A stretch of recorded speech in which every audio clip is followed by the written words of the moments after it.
from the Six Screens Telenetwork, earning the reputation of giving all the right ingredients, uninhibited, and exposing the hard, cold facts about the Watchtower Society. And now, the end is near.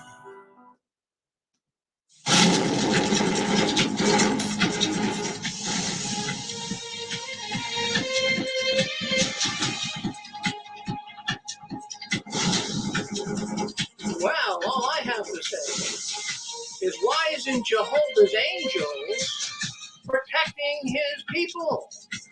Numerous Jehovah's Witnesses have died just in the last week. We'll be discussing that on the news tonight.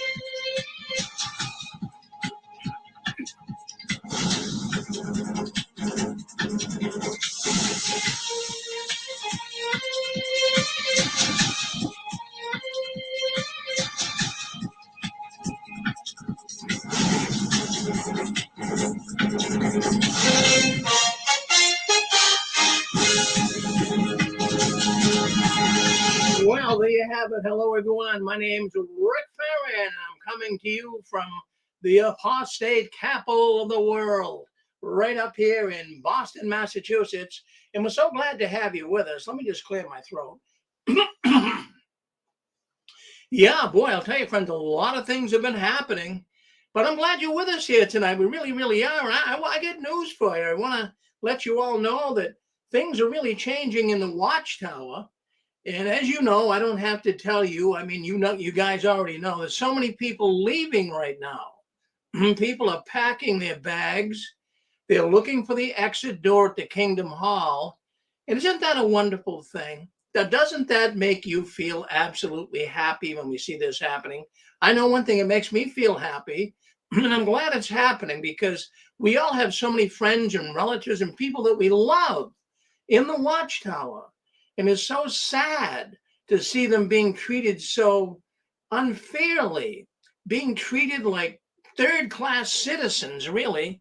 That's how people are being treated in the Watchtower. And I'm just letting you know that I've been getting more emails coming in here almost on, I'd say, every other day. Someone's mentioning to me good stories on how they're talking to so many people that are leaving. The numbers are mounting. You know, it's like a little snowball rolling down the hill. It's getting bigger and bigger and bigger. So if you have friends and relatives, and especially even children, or your father or your mother in the Watchtower, I think it's only a matter of time, and you're going to be hearing from them. Now, I want you to practice. I really want you to practice. I want you to think about it. When you're laying in bed tonight, I want you to think, well, what am I going to say when one of my witness relatives or friends call me up on the phone? Or what am I going to say if they come by and visit me? Do you have a little script ready?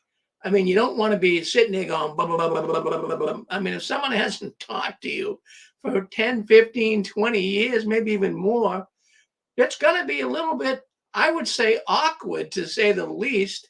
So what are you going to say to your children that haven't talked to you for years? What are you going to say to your parents that haven't talked to you for years? Think about it. You know, we talk on this program all the time, and we give all the happenings behind the curtains of the Watchtower. I'm just looking from a sensible standpoint here. We've been reporting on these stories now for 17 years. And now all of a sudden the tide has turned. It really has. It's a different ball game. The apostates, that's me, that's you, that's all of us that are standing aside from the Watchtower's teachings. All of us apostates, we're getting points up on the scoreboard. Look at all the people doing YouTube, and kudos to all of them. Boy, they're working so hard in putting together all these YouTube videos, and all the people writing in on the Facebook chat groups, and all of these people making a big difference. Just keep speaking up and let everyone know the Watchtower is a cult, because the world is now catching up on these bums. Oh, my goodness, I'm so glad you're here with us, because we're going to have a good night tonight. We got a lot of things planned, and I look forward to this night. This is one of my favorite nights of the week. This is when I get my cheese and crackers and salami, and I sit back and I invite all you people to come into my studio where we can all sit around and talk about the things that are happening in the Watchtower. Well, I got thinking, all of these people, all of these Jehovah's Witness people, this week alone, 1, 2, 3, 4, 5 Jehovah's Witnesses have died. Well, in the last week or two, I should say, but 5 Jehovah's Witnesses have died. But where is Jehovah's Angel? I mean, you heard all the urban myths in the Watchtower, haven't you? Remember some of the stories we used to hear about how the angels are protecting people when they go door to door? And remember even one of the biggest urban myths in the Watchtower, fake stories is what I mean, made up stories, is the 2 pioneer sisters that went to a serial killer's house and they knocked on the door and he was going to kill them. But he didn't, because he claimed there was 2 big angels standing next to the 2 pioneers. You heard that story, and there's so many more. But what happened in the last couple of weeks? Let's see. Well, first of all, this week, then last week, there was all of these Kingdom Hall parking lot incidents. Friends, what's going on with that? Well, why are so many people arguing and fighting and crashing their cars into Kingdom Hall parking lots? It's not making sense to me.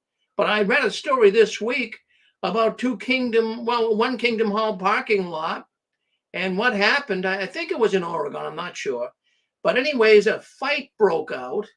2 men started fighting with each other, and one man got shot. He didn't die, but he had to be rushed off to the hospital. But that was in a parking lot. And according to the report that I'm reading, they were fighting over money problems.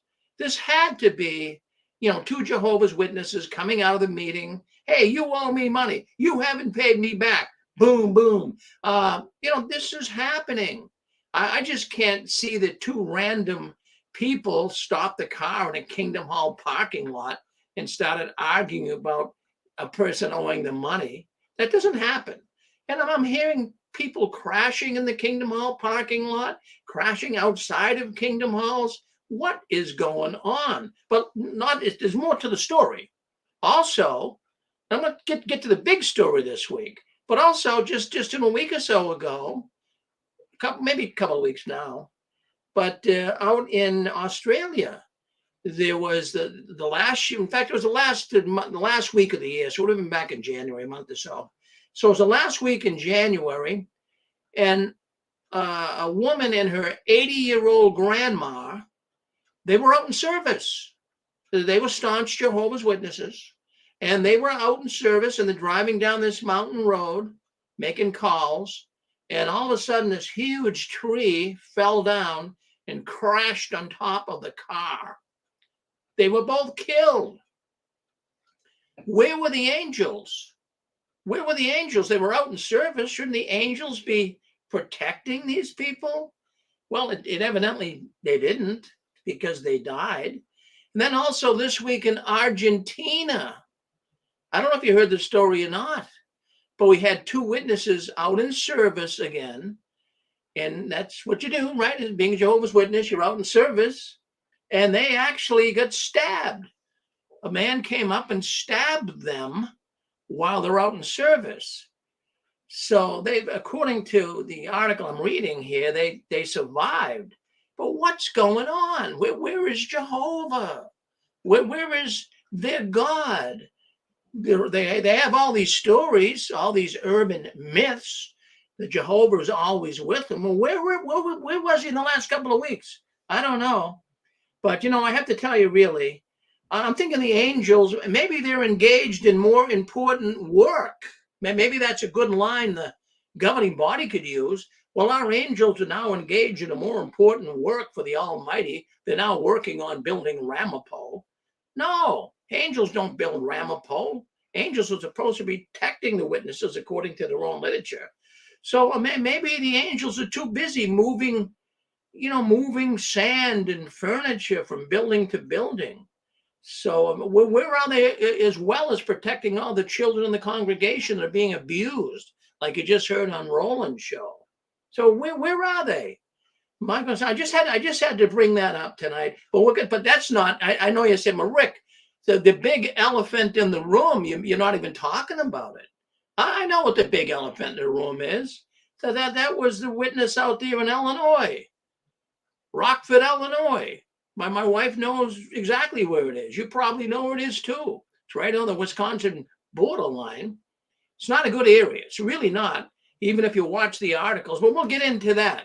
You say, well, why don't you talk about it now? We'll talk about it a little bit. We'll talk about it in a little bit. We had a man, I believe he was 54 years old, a brother, Jehovah's Witness man, killed while he was sitting in his car waiting for his family to come back door to door. You know how you did that out in service, right? You're sitting in the car, you're waiting for the other car group members to come back. Well, while he was sitting in the car, something bad happened to him. We'll get into that story in just a little bit. But anyways, I don't know if you caught this or not, but boy, I'm going to tell you, this Watchtower, they are bad at bringing people in their organization good news. I mean, the people in the organization thinks the governing body and the Watchtower is bringing them good news. But I'll tell you, on the outside world, we're looking at what the Watchtower is doing to the brothers and sisters is not good news, it's bad news, and I'll explain what I'm talking about. In the last week, there was an internal Watchtower document. Now, you say, well, Rick, what's an internal Watchtower document?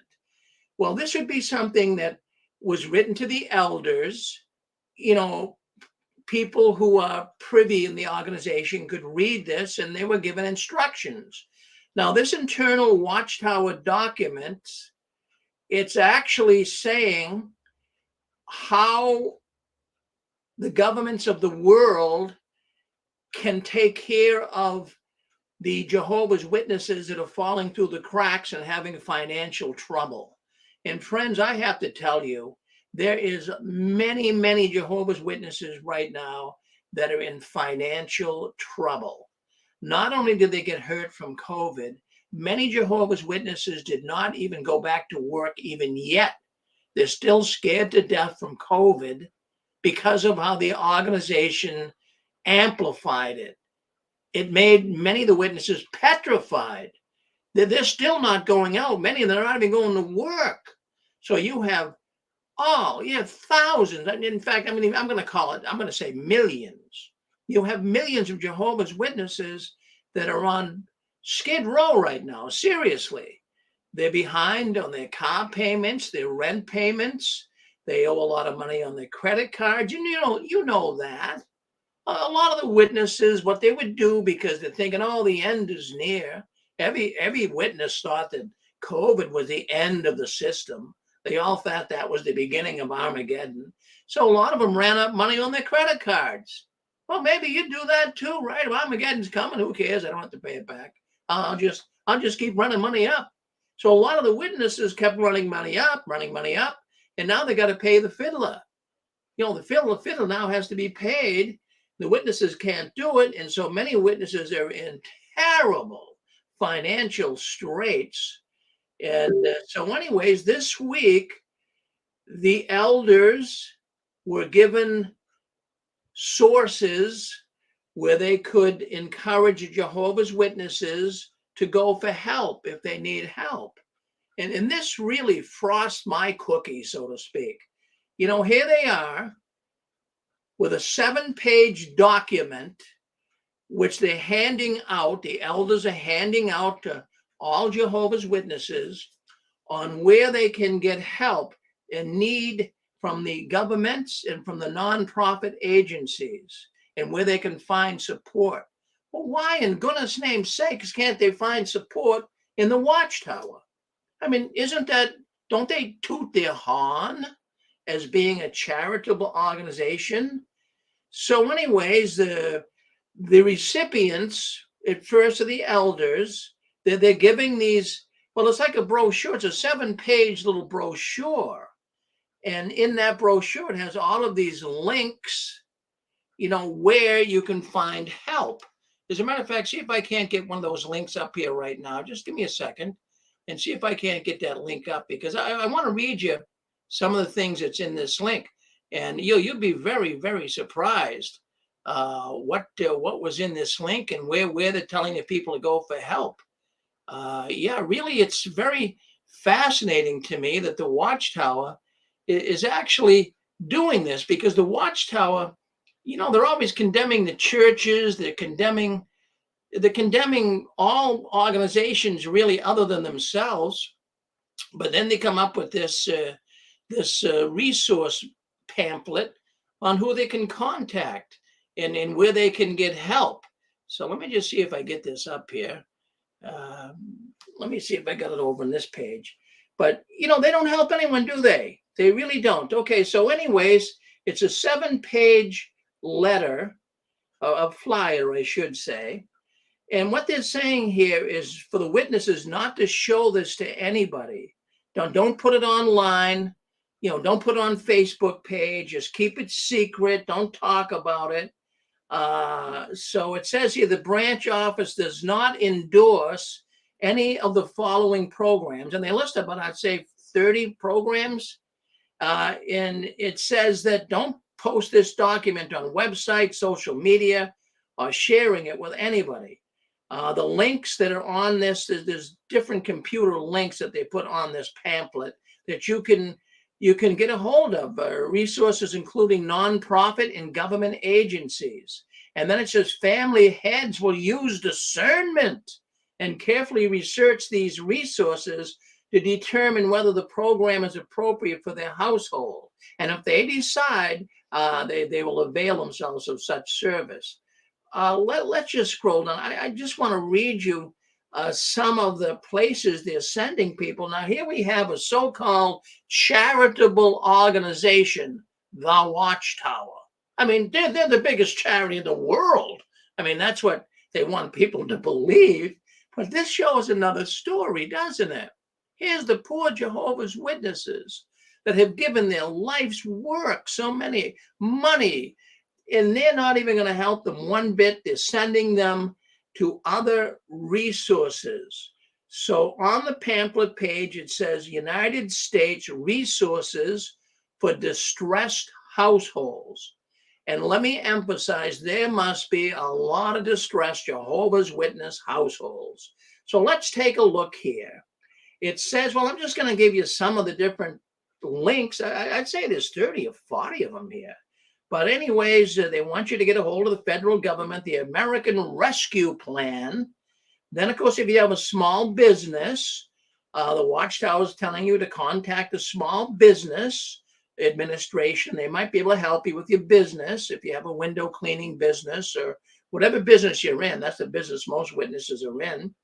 And also, if you have a small farm, what you can do, they're listing how to find food assistance, how to get housing assistance if you're behind on your mortgage, if you're behind on your rent. So they're giving you a link. Now, look, and I'm not condemning the fact that at least they're doing something. They're not digging into their own pockets, but they're at least doing something to help the poor Jehovah's Witnesses that are going to the poorhouse. There's homeowners assistance. There is rent and utility assistance, rental assistance. There's medical assistance, basic needs. It goes on and on and on. I'm telling you, there's a good 30 or 40 groceries, food stamps. It lists all of the, well, you guys know many of these services are used by people that need help. They need assistance. So the Watchtower is making it very plain. In fact, I think there's over 40 of them. I'm not even going to read them all, but there's all, even if a Jehovah's Witness dies, there can even be some, if they die because of, acute respiratory distress, they can get $1,000 for funeral assistance, and also transportation. Boy, I'll tell you, even get food delivered to your house. I'm telling you, in fact, in this particular case, I'm saying, wow, There's so much here. So anyways, they're trying to get the witnesses to get involved with government. And of course, it doesn't mention church organizations here, but they have mentioned that in the past, that, if you're really hurting badly and need clothing, go to Catholic Charities, or go to go somewhere, go to a church and get some clothing. They've actually made statements like that. So this particular leaflet is somewhat disconcerting. I mean, I'm looking at it, I'm saying, geez, I'll tell you what, on one hand, I have mixed emotions. Do you know what mixed emotions are? Mixed emotions is when your mother-in-law drives over a cliff in your brand new Cadillac. No, it's not. It's not the mixed emotions I have about this. The mixed emotions I have about this is, on one hand, it seems like the witness organization is really helping. Oh, here's a list. But, they're not going to give you a loaf of bread if you need it. Wouldn't it be better if they would supplement their gifts to you or their help to you with this list? No, it's just, don't come to us, go to them. And that's very, very difficult for me to grasp. And the reason why I say it is, I was on their website. I was just trying to check out, because they're always boasting.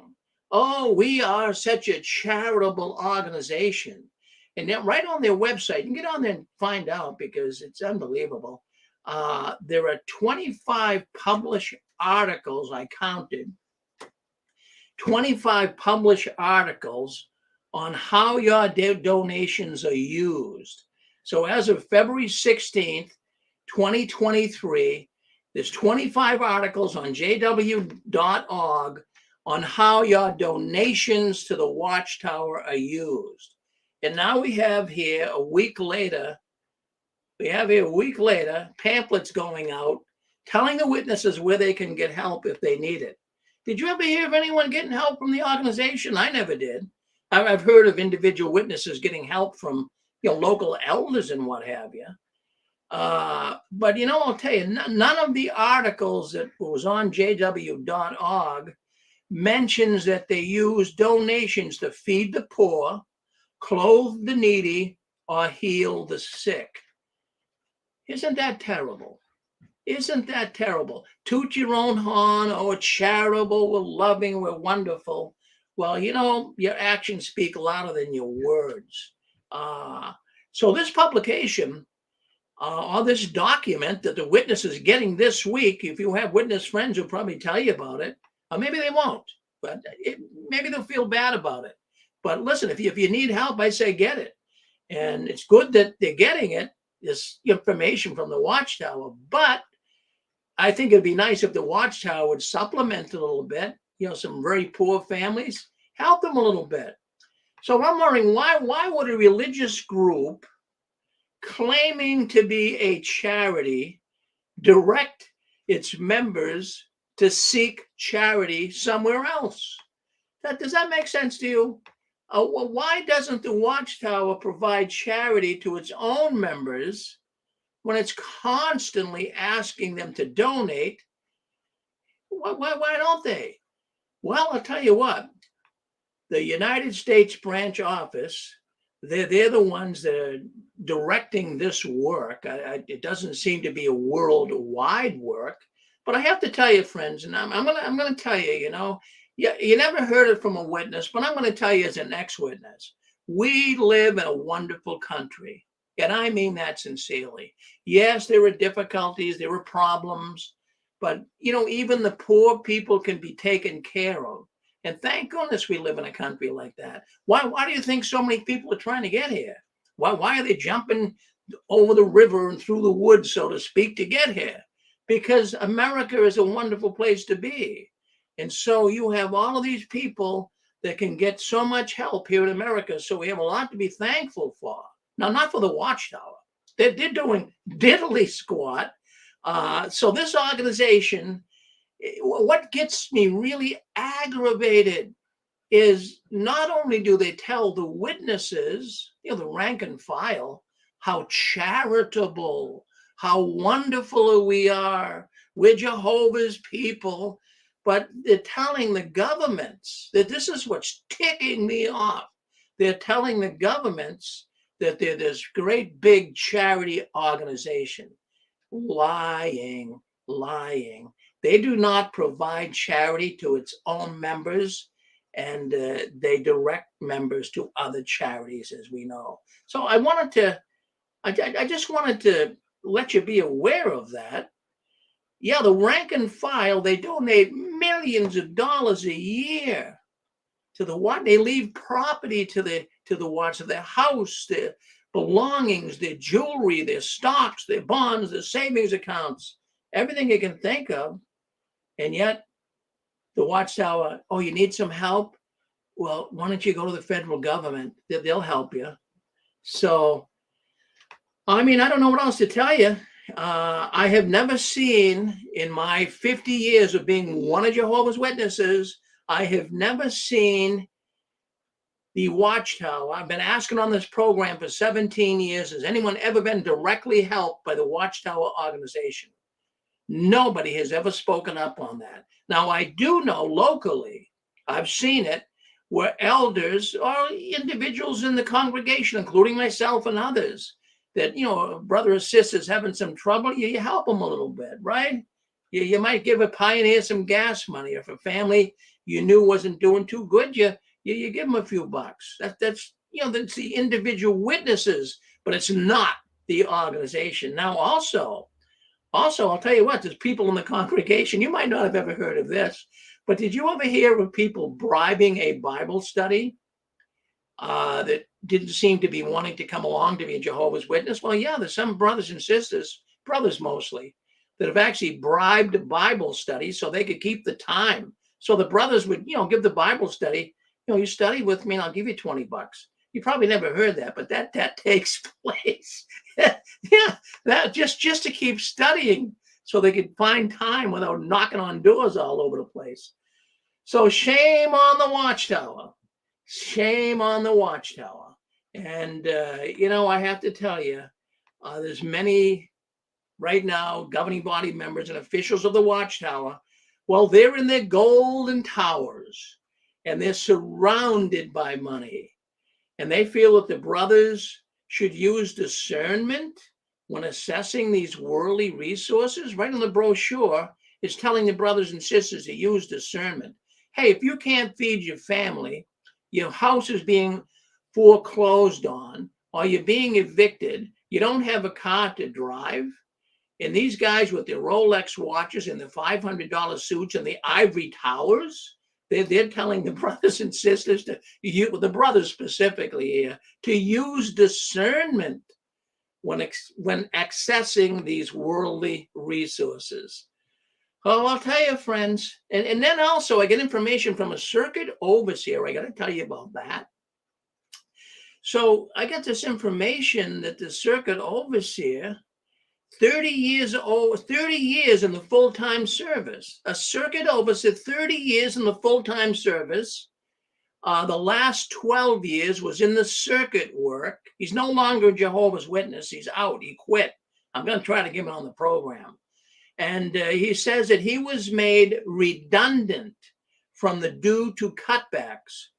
In other words, what does redundant mean? In fact, I had in fact, in England, it means more. It basically means, and I believe he was in England, this particular brother was. So when you become redundant, you don't have a job. You're no longer needed. You're no longer useful. You're superfluous. They don't need you anymore. So this particular circuit overseer, he had nothing of his own. I mean, working for the organization for 30 years. He had no money. And that's what this organization does to you. The poor circuit overseer had no money, nowhere to go, didn't have a house, but he was kicked out.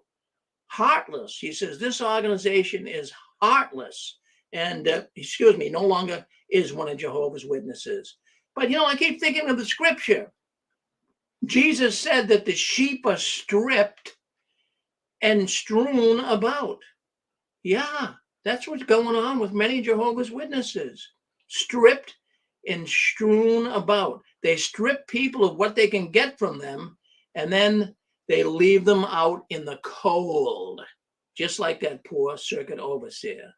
As a matter of fact, if anyone has no natural affection, you guessed it, it's the Watchtower.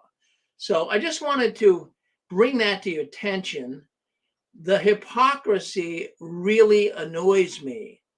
And the Watchtower is always so eager to criticize governments as part of Satan's system, representing the wild beast.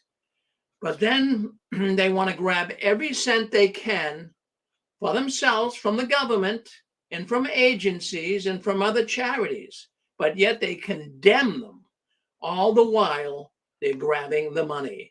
So I wanted to bring that up tonight and let you guys know that it doesn't matter if you're on food stamps and a full-time pioneer, you're still expected to donate to the Watchtower. And that's a fact. As a matter of fact, on JW World News 6 months ago, we talked about the talk. I believe it was Tony Morris gave the talk that, you know, even if you're poor, even if you are poor, a poor widow, it's you'll find Jehovah's favor. He will find favor in you if you donate. So terrible, terrible. As a matter of fact, also another woman, ex-witness, she gave me information here concerning she had to go to the food pantry in 2007, 2008 during the housing financial crisis, and things really got bad. And so she had to go and get food from the food pantry. And she was so pleased. And the Watchtower didn't give her food. The brothers and sisters didn't even give her food. But she had to go to the food pantry. It was at the Catholic Church.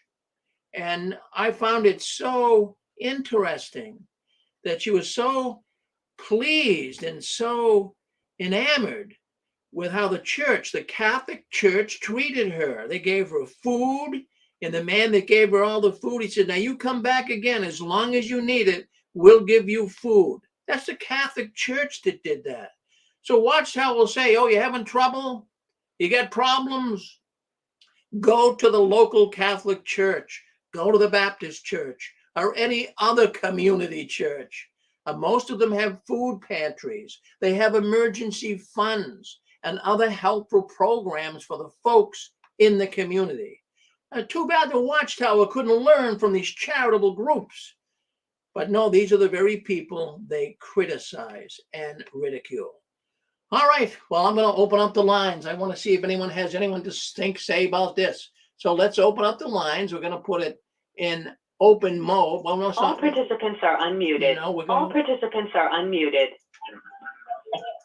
All participants are muted, and they can unmute themselves. All right, so if you'd like to know, what do you think? Is the Watchtower a charity? What do you think about that? Hey, Rick? Yes, Dick. Rick, you know, it's unbelievable, this cult. Absolutely unbelievable. They don't let their rank and file people know that they earned in sales over $2 billion selling all that stuff in Brooklyn and the area. And you're right. They'll tell you, go to the Catholic Church. But if you go inside of a Catholic church as a Jehovah's Witness for a funeral or a wedding or anything like that, you would be disfellowshipped. They certainly do epitomize hypocrisy. You're certainly right about that. Thanks, Rick. Oh, you're welcome, Dick. And it really does. It kind of, even going through the story, it just really irritates you. It really irritates you that an organization can toot its horn and at the same time doing nothing. Hey, Ron with us. Who wants to speak up? Susan, please Who wants to come on and talk? Go ahead. You're on with us. Go ahead. Yeah, hello, Mr. Fern. Yeah, I can. No, I'll take the other caller. No, you're first. Go ahead. Oh, okay. Yeah, this is Ken here from Michigan. I've been listening to the story with a lot of interest, but it's nothing. It's not new news to me because I've heard of what they were like many years ago. I'll give you this one example. You know, I've got a few of them here, but I'll give you this one right here about this guy who had medical problems and so forth. He didn't have any work. You know, he's out of work and so forth and everything like that. the Watchtower Society recommended that he go and cut firewood and sell firewood. I'm fucking your ass. And so forth. And then the Watchtower Society also recommended that he should probably start the farm back up that was closed down. Well, the farm didn't belong to him. It belonged to his mother and dad, and it belonged to the family. And that particular part of the farm, they were just getting hay off of that. It wasn't really closed down, but the livestock wasn't in another place and all that. So everybody knows how hard it is to cut firewood and how hard it is to work and everything like that. And these JWs, you know, to give talk to somebody like that that's handicapped and not even capable of doing anything like that, that's total and absolutely draconian. It's certainly totally heartless. And so it goes to show you what kind of people the Watchtower Society are. Well, good comment, Ken. You're absolutely right. Absolutely right. It's just amazing what goes on in that organization, what they get away with. Any other thoughts on it? Anyone else want to talk about what's going on behind the curtain of the Watchtower with their charity? What do you think? What do you think? Hello, Rick? Yes. I think I heard this, you did this as a news story once. Isn't it true that Bethelites, when they get to New York, they have to sign up for the New York State health care, but Bethel doesn't even pay for their health care? Oh, that's exactly right. The Bethelites are told to go to the New York State Health Care Department where they'll get health care from the state. That's exactly right. And maybe a lot of people never knew that, but you would think the Watchtower at least take care of their insurance. They take care of nothing, Susan. Thank you. That's a good comment. So they're certainly not helpful to those who are helping them. It's kind of annoying that an organization could be like that, but yet people have such a fondness and a love and loyalty for the Watchtower. How do you figure? Boy. Well, thank you, Susan. All right, any other thoughts at all? All right. Well, let's move on. Okay, I'm gonna move on. I'm gonna put it back in lecture mode. All participants are muted. All right, we'll put it back in lecture mode. Now look, here's another thing I have to talk about here tonight. It's in the Watchtower this week, tomorrow. Once again, in the Watchtower, tomorrow study edition, obey the direction you receive. This is right, reading it from the Watchtower. Obey the direction you receive, even if you do not fully understand why it is being given. The Watchtower Society, that's their study. That's the Watchtower study for this weekend. So they're telling you once again, now this is the third, 1, 2, 3, this is the fourth time, I believe, that I've seen this in Watchtower, that, you know, don't question the Watchtower. Even if you don't understand it, just go along with it and believe it anyways. Now, it's interesting, as I'm noticing the wording and the way this article is written, it's written in, it's not really written in adult level language. It seems to be written in like maybe high school, maybe not a senior, but I'd even say a junior or a freshman in high school level. And one person actually put the Watchtower to the test with ChatGPT. They typed the Watchtower article into ChatGPT, and they were wondering, you know, what artificial intelligence would say about the writing level. So it did. It came back as high school writing level. No, not adult level, but high school. Now, I'm not picking on people. I don't have much more than a high school education myself. So, you know, it's not a matter of picking on people because of their writing abilities. But what I'm saying here, I have to pick on the Watchtower. Those are the ones that wrote it. They're in the writing department. You would think it would come back as adult level or even a little better than adult level, but it comes back as high school level. I found that fascinating. So artificial intelligence, ChatGPT tells us, and also, you know, by reading things like this in this particular paragraph, obey the direction you receive from the governing body, even if you do not fully understand why it is being given. All right. Well, I got thinking about that. I just kind of sat back in my chair this week and I got thinking about this, the context of what seems to be said in this paragraph. It gives a sense of an up and coming storm directed by the Watchtower. There's something brewing, friends. Why, in goodness name's sake, would you have it? This is the fourth time now I remember seeing this. Even if what we're saying doesn't make sense and is illogical, just go along with it. So there seems to be some type of a storm brewing. What is this up and coming storm? These witnesses, it's starting to get a little frightening, to be honest with you. And, they want the witnesses, they're telling the witnesses to keep all of this secret. Don't go telling people what we're telling you. They don't want you going out telling them that, this is in the Watchtower. They're going to come forth with information, but even though it's not logical, just go along with us. So this gives me the impression, and maybe you too, maybe you're listening in, and maybe you have the impression that the Watchtower has an idea of something brewing, something's happening. My wild guess, it's just only a guess, don't take it to the bank and cash it, but there's no reason for any publication to constantly ring that message out. Just pay attention to the message. Don't question us. Just believe it, and you'll be blessed by Jehovah. My wild guess is the reason why they're doing this, they're conditioning you as a Jehovah's Witness. You are being conditioned. This is involving lawyers, forensic accountants, investigative personnel, and etc. And they are keeping the congregation in expectation of the great tribulation, the big A, Armageddon.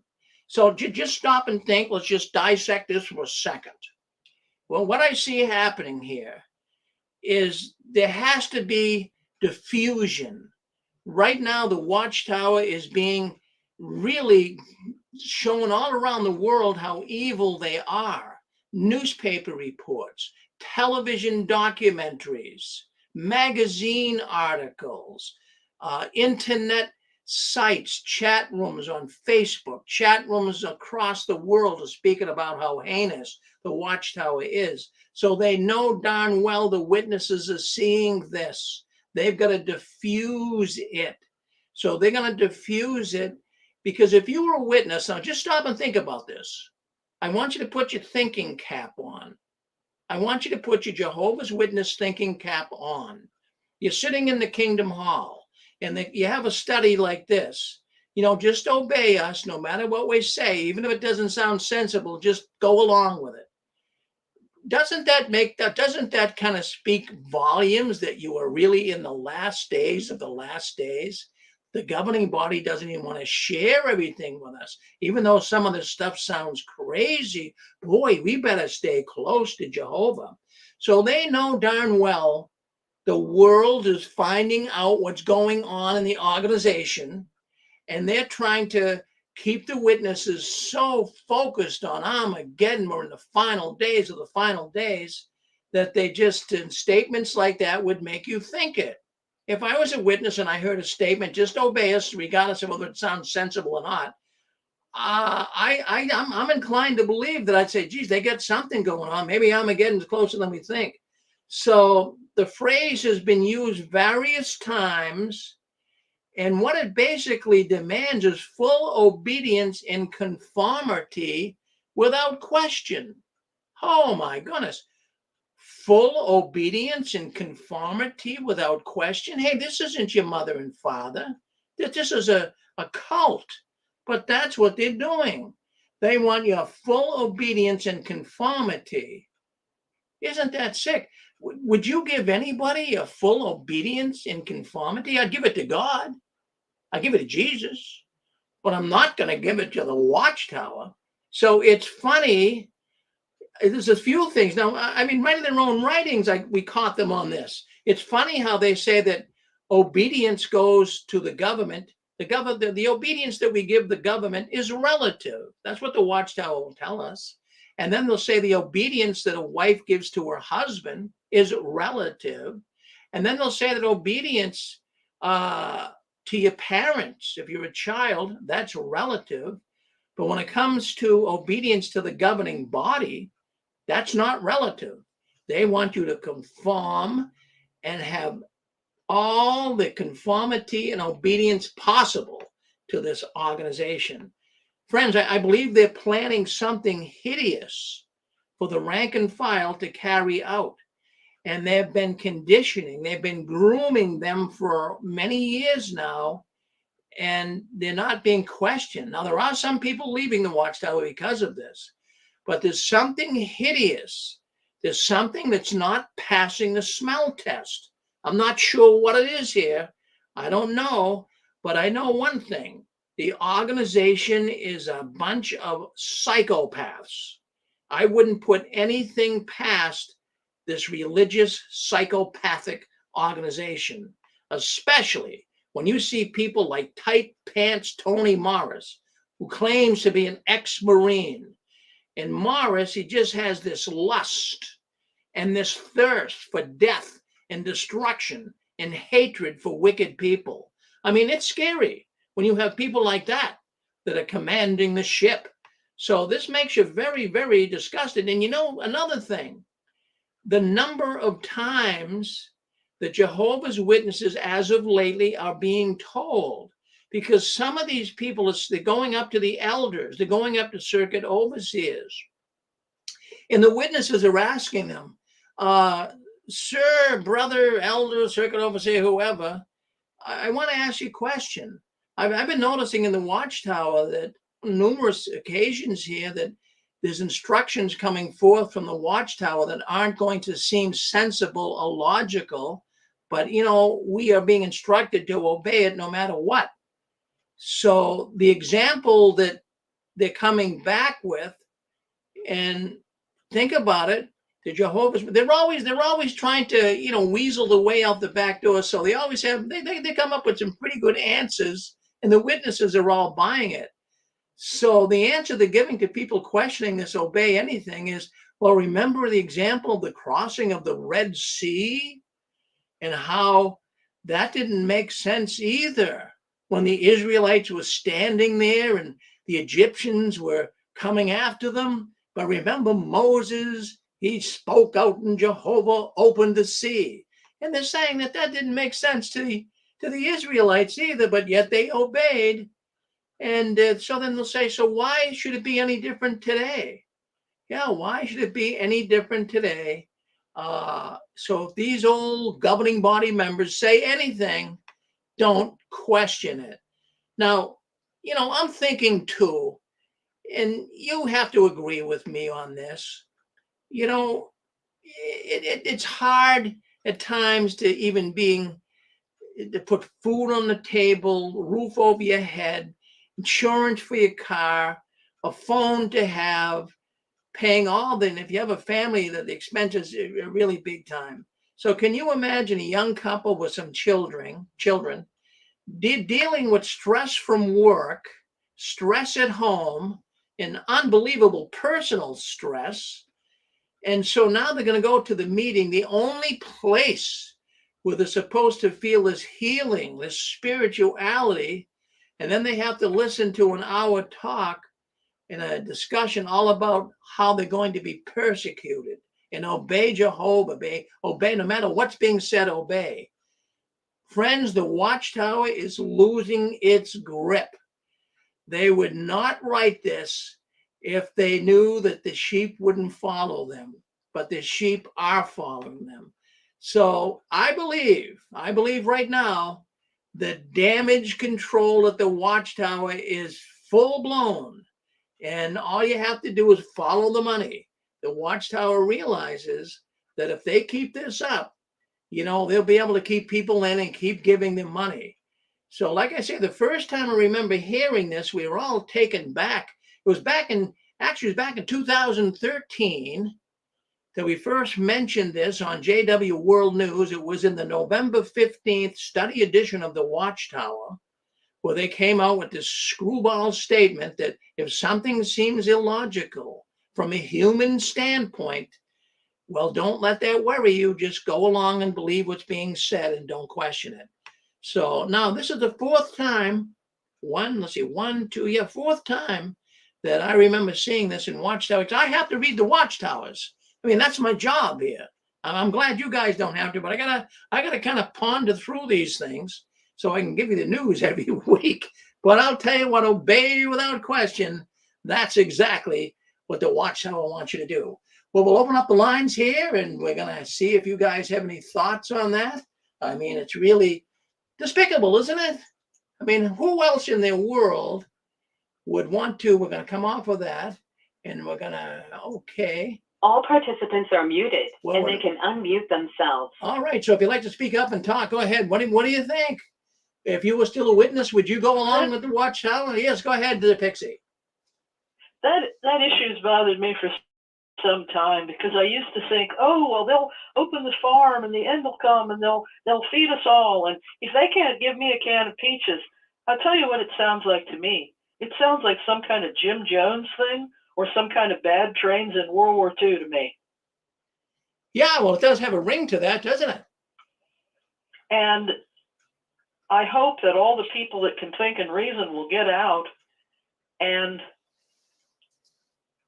I hope that the other brothers and sisters, if they need SNAP, they'll apply for the stamps.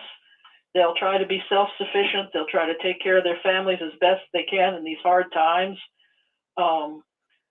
because that just doesn't sound like people you would trust. If we haven't been able to trust them this far, we used to trust them. They've been wrong 100 times in 100 years. It just sounds like Jim Jones to me. Yeah, well, it does have that sound to it. It's not a good sound. It's a desperate sound. It's a desperate sound. Well, thank you, Pixie. Thank you. All right, who else we got on with us? It looks like we've got, hold on one second. We do have, I believe, Christine's what was next. Yeah, go ahead, Christine. Just a real quick point about a very good example of listening, doing what we say, even though it doesn't make sense. I've been in it since the 70s, and it was drummed in my brain, no part of the world, no part of the wild beast. The wild beast, United Nations is going to come in and destroy try to destroy Watchtower. That was, I don't know, some of us older ones, we remember that. So think about that. That was drummed into us. Now the Revelation book is no longer, I guess, even a part of the study regimens anymore. I forget when they closed that down. But think about that. We were told that, and now we watch how the Watchtower organization is a member. They were members of the United Nations, and then they became involved with the OSCE to this day, and how they want to align themselves with getting the benefits that they do get from being a part of the political system. But they don't tell us. We XJWs know about it because we watch everything. But they're telling the rank and file, obey no matter whether it makes sense or not. So basically what doesn't make sense is they used to preach the opposite, which was don't be a part of this, but then they are involved in lining up with a lot of the New World Order things that are coming in. And also Jimmy did a good job in trying to show us the big picture of how they're aligned with some of the authoritarian, political systems. So that's my point. It doesn't make sense, but do it anyway. It's like, don't listen to what we said before. Do what we say now. And so in a way, it's kind of like drinking the Kool-Aid. Anyway, that's my point. Well, it's a good point. Thank you, Christine. Very good point. Okay, it looks like we got Michigan back on with us. We had him there for a while, and I think Ken took off on us. But anyways, what do you think? Yeah, right here, okay, go ahead. Go ahead. Go ahead. In fact, let's go with Ken up in Michigan. Yep, go ahead, Ken. Oh, okay, yeah. if you remember back in the 70s and 80s, and probably even before that, I don't know, the Watchtower Society always taught that we obey God as ruler rather than men.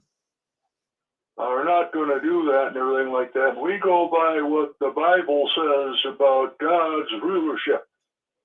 And I agree, there is Christianity used to teach, which they don't anymore for the most churches, that there's like over 150 scriptures that teach about, being obedient to God as ruler and everything like that. We can't go into all of them right now, but that's what the Watchtower Society used to teach. Now they're trying to teach that when the executive board or whatever they call them tell you something and everything like that, that you obey them. Well, what the Watchtower Society is doing is what I've been saying all along. They put themselves above the laws of the land. They put themselves above the Constitution. They put themselves above the laws of God. They make their own rules. They make their own regulations. They are nothing but a lawless, sinful organization. And their own Bible teaches that sin is lawlessness. And the fact is, they put their rulership ahead of God's rulership, and that is wrong. Well, it is wrong. It is wrong. Okay, go ahead. We got to who's coming on next. You're on with us. Go ahead. Let's do. We're gonna go with Kurt. We're gonna go with Kurt. Go ahead, Kurt. Okay, thank you, Rick. I'll make it real quick. This direction that the Watchtowers are given that you talked about a few minutes ago, and you talked about it in the past, is a mystery. I think you mentioned yourself you didn't know really what they're talking about, at least how it would manifest itself in the future, where they would give directions that people wouldn't understand in the organization. It's a real mystery. But also the praying for the kingdom and the staying on the watch. All Christians know this, the second advent of Christ. And but I do believe, like you said, that these directions like this are connected to the fact that they want to keep people in the organization. It's sort of a scare tactic. But thank you for taking my call. Well, you're welcome, Kurt. Okay, who's on with us now? I believe we had we got Michael. We got Michael White. It looks like. Go ahead, Mike. Yeah, this is Scott from Florida. Scott. Okay. Yeah. Go ahead, Scott. Yeah, I just wanted to say I think a good response to your example that they're saying, well, use the example of Moses parting the Red Sea. I think there's a huge difference because the governing body, we know, they only claim to be spirit directed, not anointed. On the other hand, Moses was anointed. He had performed many miracles that would confound, any human being to have seen them. And they probably would have had a lot more faith in what Moses could do because of everything he'd done up until that point. And we know for a fact that the governing body, they claim to be spirit directed, but we know they make mistakes. We know they change their light. And so who is to say that the decisions they make really are the right decisions, because we've seen them make wrong decisions. So that would kind of be my response that somebody made that claim, well, we need to act like Moses acted. Well, Moses was a totally different person. Hey, Scott, you're absolutely right. I thought that was hilarious. But the Watchtower's good with coming up with answers. Yeah, they come up that people believe it. But you did a little research. Thank you. You're on the ball. All right. So we had some other callers. I think we had Michigan. We got another Michigan coming in. Hello. Yeah, go ahead, Mike. You're on with us. Go ahead, Mike. Well, I was just going to say this idea of them saying, listen to us even if we're you don't understand. I've heard that's nothing new, Rick. I remember years ago an elder, this wasn't printed in the Watchtower, but I can remember an elder actually said in a public talk, he actually said, obey the now he specifically said elders, but the organization, but obey even if they are wrong, obey them. I remember just Strober's here, if they ask you to jump, your only response should be so high. So it's really nothing new. And also to your point, you mentioned that maybe they're getting ready to do something heinous. I'm not going to argue with you, but are we getting just back to the idea they're going to pull a Jim Jones? Because I was going to tell you, when they all die, Rick, we'll have a big part. I'll come to the party when we celebrate the end of the Watchtower. I'll come to the party. Yeah, well, I don't think they're going to pull a Jim Jones. I know that you would. I'm not saying that. I don't think that that's out of control.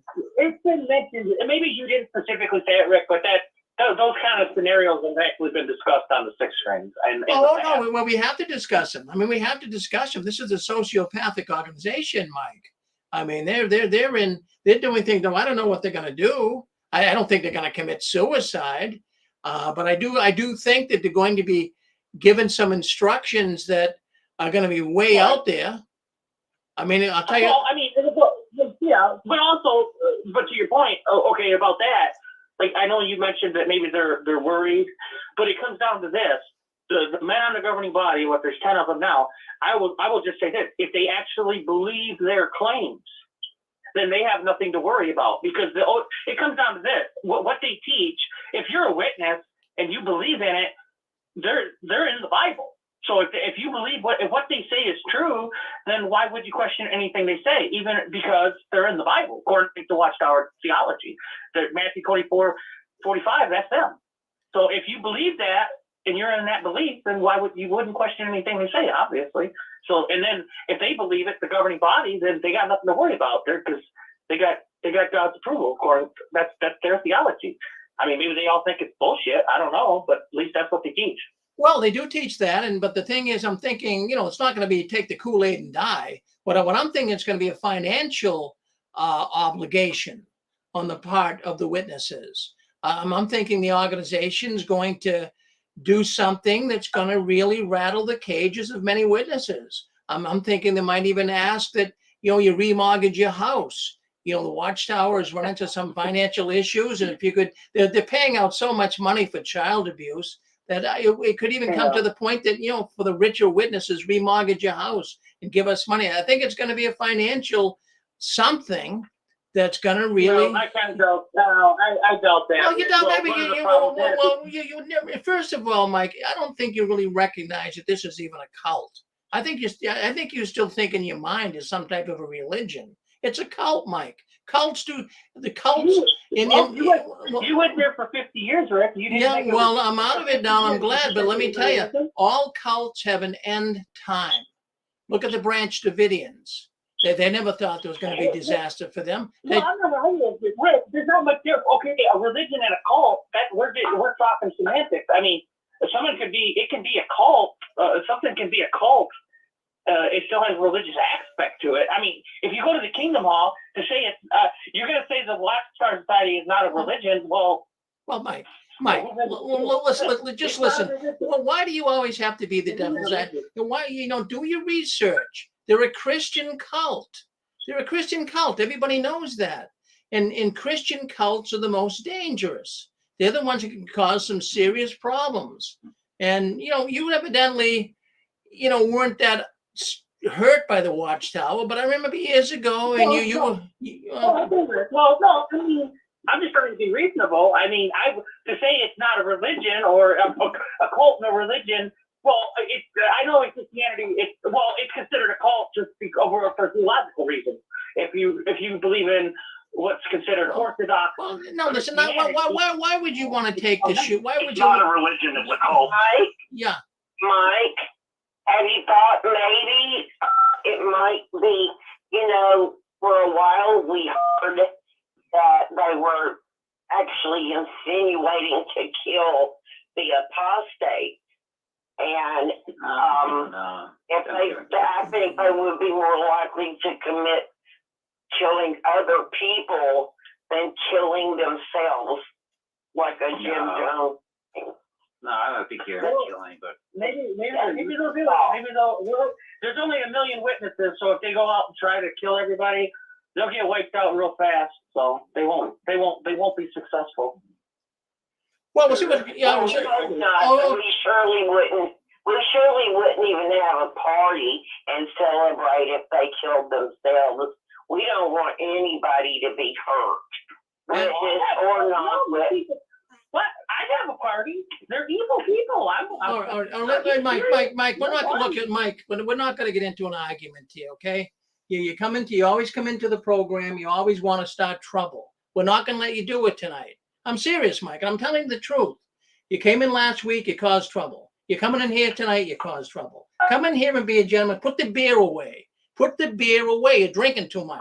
Every time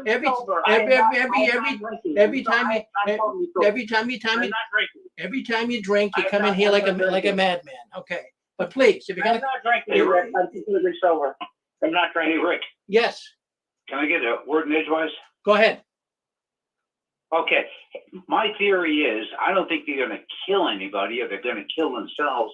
I'm thinking it's going to be a financial thing, and they're going to tell the witnesses at some point, sell your houses, not just when they die or pass away, but sell your houses now and give us the money and go Why are we rent going to someplace. end Nigger History Month? Goddamn niggers are.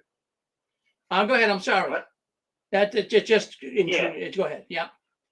Yeah, they're interrupting. Yeah, I suspect they're going to ask the witnesses to probably sell their houses, go serve what their need is greater, give us the money because the end is near. That's what I think they're going to pull because they're a financial business. They're not a religion. They're a cult financial business. Well, Roger, you're right. You're right on my same train here. I feel the same thing. It's going to be a financial condition that's going to be suggested to them. We've been having some issues here trying to build a new studio. Could you guys help us by remodel? They need $500,000. They need $500 million. I'm sorry, $500 million. They need $500 million to put this Ramapo project together, and they're going to need the money. So I think that's what they're leading up to. I mean, it's just my thought. Could be totally wrong. Totally wrong. Thank you. I think you're right. And one other thought I had is all these witnesses that are volunteering for this construction work can be a dangerous work. So I'm wondering if these witnesses have to sign a waiver, like if they get injured, well, hit the road, we're not responsible for you. That's what I'm thinking. Well, at this point, they don't. Yeah. They don't sign a waiver. Yeah. But before they can go on a site, I'm sure they tell the witness the possibilities of being hurt. And if they are hurt, they're on their own dime. But they don't, to my knowledge, sign anything. The last quick build I was on was right here in Wilmington, Massachusetts. And, I didn't have to sign anything. But, they had hard hats. I mentioned this a couple of weeks ago. And you actually had to rent the hard hat to work on their site. Who was making money there? Wow. I mean, really. Geez, Wow. you're volunteering your time and labor and spending a day with them, and yet they're having your charge. I think it was $275 or whatever it was. I mean, it was chump change, but geez, why even bother? Can I add a point to what you gentlemen are talking about, Rick? Yeah. Mm-hmm. On Reddit, I just read that there was a leaked. I don't know if you saw this. There was a leaked elders letter, and they talked about donating your time to Ramapo, and they call themselves. They said you do not have to have a vow of poverty, but you have to have a vow of obedience. And I'm like, what is a vow of obedience? And I'm thinking maybe some of these brothers that are construction workers know better, and things are being done wrong, and it's become a problem where it's just listen to Watchtower no matter what. But I found that interesting that they even brought up you don't have to vow poverty, but you have to vow obedience to the order, they called it, and that is just cult-like behavior.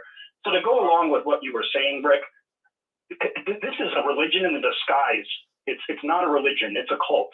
It's in the disguise of a religion. It's a corporation and a cult at the very foremost. And if people don't see that, I feel bad for you. But that's exactly what they are. They use the Bible as a weapon, not for. To answer your question, anytime that I've ever been hurt, which I have, I was homeless once, my wife and I. We got charity from other Christian organizations. The Jehovah's Witnesses kicked us out, actually. So just to enforce that. And what I think that the witnesses are going to do is I think that they keep talking about a judgment message. And when they say, listen to us no matter what, I mean, think about how crazy it would be to go to somebody's house and say, hey, you're damned. But anyways, I thought I'd share that along with both you guys. Well, Eric, always good to hear from you, Eric. Always good. Thank you. Go ahead and get someone else. Thanks, Rick. God bless. Yep. Thank you. Thank you, Rick. Chewy, come on in, Chewy. Yeah, there was a video that's kind of like what this other brother was saying. It just was today. I watched it. It's not too long of a video. I think it's on Fixing My Faith or something like that. Anyway, but there's a lawsuit going on, and I forget whether it's connected, but it's about a volunteer on a construction site. I don't have my iPad with me, so I can't find it. But there's a lawsuit going on that deal. I'll have to look at it and chat with you about it on Monday and find it and chat. But there's a lawsuit going on, and also the witnesses fit the BITE model: behavior control, information control, thought control, emotional control. They do it all. They fit 100%. So that's all I got. Well, that's good enough, Chewy, for me. It's good enough for the audience. Go ahead. You're on with us, Dick. Yeah. Yep. Go ahead. Yeah, look, I agree with you. It'll be a financial thing that they're going to do. They're probably going to lay it out there that Armageddon's right on the verge, and the society needs your money because we're setting up provisions for our brothers to be protected during Armageddon. Sell your car, sell your house, turn in your 401k, doesn't matter. Bring it all to us, and Jehovah will protect you, and he'll bless your obedience. But they know they're going down. They know they're liars. They know the world is catching up on them. The media is catching up on them, and their own rank and file is catching up on them. It's going to be something financial, and it's going to be sell your house, sell your car, give us the money. We'll take care of you.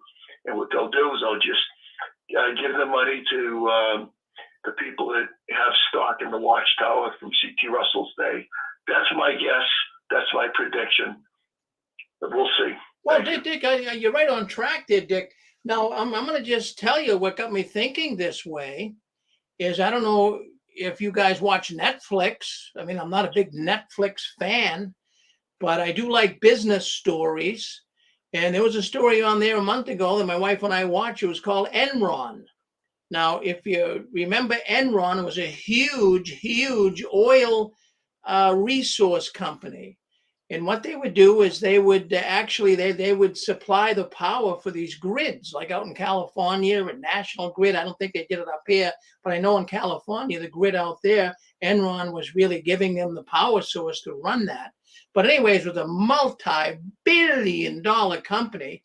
And, the people at the top were absconding the money, and the company ran into trouble.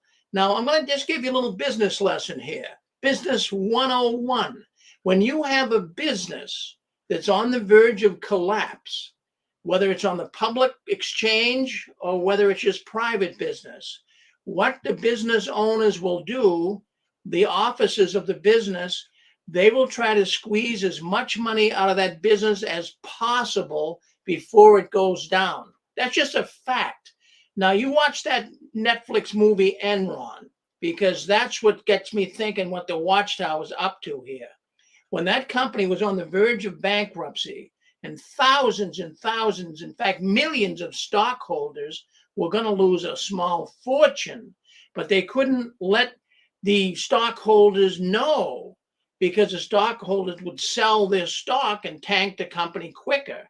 So they came up with this scheme, a financial scheme on how they could prop their company up, make it look like it's going to the moon. People would buy more stock and get more financial trouble. And that's just what they did. So they were trying to get as much money as they could, knowing darn well they were going out of business. It's a great exercise in business. And that's what I believe the Watchtower is doing right now. It's grabbing as much as they can. They're going to get all of their people. Why would you keep writing, obey us, even though it doesn't make sense? Because after you say that 5 or 6, 7 times, and then you come out and a circuit overseer comes around and gives a talk, brothers and sisters, our organization is on the brink of extinction, not in the truest sense of spirituality, but monetarily, we are in trouble. We really need your help.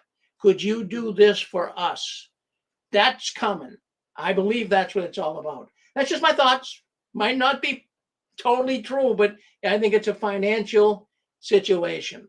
Hey, you're on with us. What would you like to say? All you got to do is hit *6. Come on and say hello to us right here on the 6 screens. Boy, I'll tell you, Hey, Rick, this is Chewy again. Yes, Chewy. Yeah, there was another thing I forgot about on my last comment. Lloyd Evans, the latest Lloyd Evans video that came out, and I agree with some of his stuff, but one caveat that he didn't put in there, he was saying that, it was going to go on and on and on and on, but I didn't really agree with it. But anyway, he gave us reasons for it. I can kind of see them. But one thing a cult needs, they need money, but they also need people. I don't care if you got $15 million in the bank. If you ain't got nobody going out and recruiting people, or if you're not bringing in the people, they got 35,000 baptized last year. They had more than that, but I think it's about 45. But you figure half of those are kids. So they don't know what they're doing. What I'm saying is that their baptismal, their increase has dwindled down to where it's almost nothing. You got to have people to run your cult. You got to have new recruits, and right now they're not getting that many that they did in the years prior. They're down to 4% growth overall. The whole Western Hemisphere is in decline except for Chile. I mean, you got to have people to run a cult. So that's all I'm saying. Well, you have more people going out the back door than coming in the front door, Chewy. Good comment. Always good to hear from Chewy. Well, friends, I mean, we're going to be seeing some monumental Watchtower articles in the future. I really mean it. I mean, I'm looking forward to what they are going to do because I know they got something up their sleeve. Well, let's move on. Yeah, Mr. Farron? Yes, go ahead, Ken. Okay, I'm not going to take too long on this one, but I agree with the fact that I think that they're going to be up to something by trying to get people to sell their houses or get all the money they can out of them and so forth, and then tell them that, well, God's going to protect them. If we go back to the 1800s, you'll see that they did the same thing there. And then around the 1900s, they did the same thing, and then they did the same thing about 1914 in that area. Then during the Great Depression and all that, in the 20s, when they did the same thing. Around World War II, they did the same thing in the 70s. So yeah, I think history is going to repeat itself in that respect. Well, Ken, you're a smart man. Thank you for commenting. Okay, it looks like we got area code. Was Chicago on with us? Go ahead, Chicago. Come on back on with us. Yes. Rick? Yes. Yeah, Rick? Yeah. It's Steve. Yes, Steve. I don't know if you covered it or not, but in Evanston, Illinois, which is the first suburb along the lake north of Chicago, a man went into the parking lot about a week or so ago, a few days ago, and was waiting for a brother who he feels defrauded him. And he shot at the brother, and the brother had his Hello, Rick. Yeah, I'm here, man. And the bullet deflected off the tablet. He fired a second shot. He missed completely. So they have arrested this individual now for attempted murder. But that happened at the Evanston Kingdom Hall, Evanston, Illinois. Well, that was in Evanston. I did mention that briefly in the beginning, but I wasn't sure where that was. Thank you, Steve, for checking in with us. I appreciate it. Okay, we got Eric. Go ahead, Steve. Oh, one last thought. Yeah. Hello. Hold on one second. Hold on one second, Steve. I just want to tell 945. Okay. Hold on one second, 945. We'll get you right on. Good, Steve. I'm sorry. Go ahead. That's okay. The society is a multi-billion-dollar corporation, and like any corporations, we see ups and downs.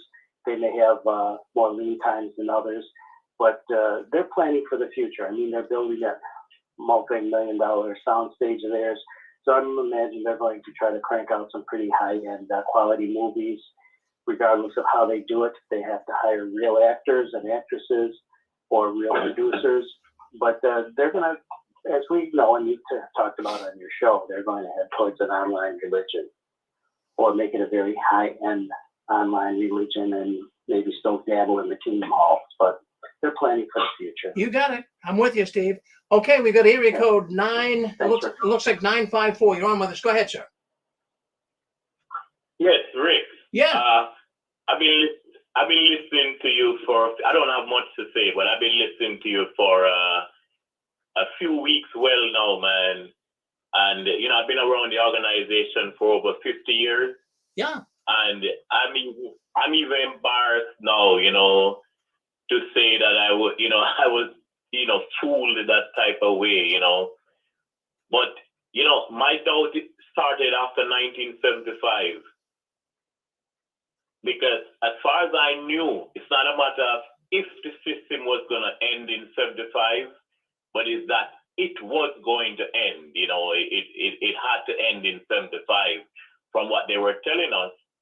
And then now they say, well, no, it was just a few overzealous witnesses that believed it. They didn't say it, but I know for a fact they probably didn't come right out and say in 1975 it would end, but everything they said was looking toward 1975.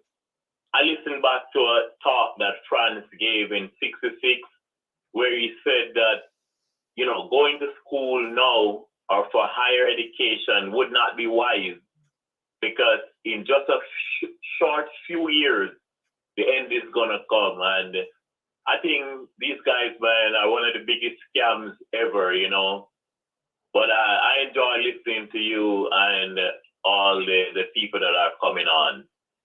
Well, thank you. And your name, can you give us your name? You know what? I still have a lot of family around, and I don't want to. Well, that's okay. Don't you worry one bit. We'll just refer to you as you said. But thank you for coming in. I think it's the first time you called in, right? Yes, the first time I called in. Yeah. Well, thank you very much. Yeah, man. I'm listening to it, and it's not like you're making up things, or the people that's talking, they're not making up things. They're talking the truth as to what it really is. I heard a talk at JEHOVAH'S that Lush gave the other day. You know what he said? He said the truth is absolute. Truth cannot change. But it is our understanding of the truth that changed. Like, I've never heard anything so ridiculous. Your understanding of the truth. Now, when they say that they are the channel between God and man, you're going to relate what God tell you, not how you understand it. So, but they got the people in there so brainwashed that they believe everything that they said. I believed it for many, many years, man, but I'm free from it now. Well, isn't that... Okay, Rick, I'm going to continue listening. Well, thank you very much. Listen, what I want to do is I want to send you Dunkin' Donuts gift card for calling in first time. I'd like to do that for you. Okay. All right, so why don't you write me at jwworldnews@gmail.com, and I'll get you off a gift card for Dunkin' Donuts. You like Dunkin' Donuts? I do. Tell me again. Do you like Dunkin' Donuts? Yes. Tell me the email again, please. It's jwworldnews@gmail.com. Yeah, go ahead. You got it? Yes, I got it. Send it off to me. I'll get you a nice Dunkin' certificate. Thank you very much for calling in from 954. Thank you. Well, there you go. Getting new ones calling in. We love that, don't we? We really, really do. So anyways, all right. I think we can probably move to the next story.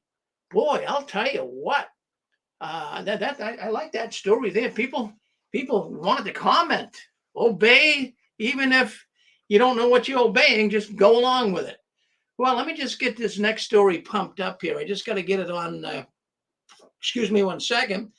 Just give me a second to get this on Let's make sure we got this up.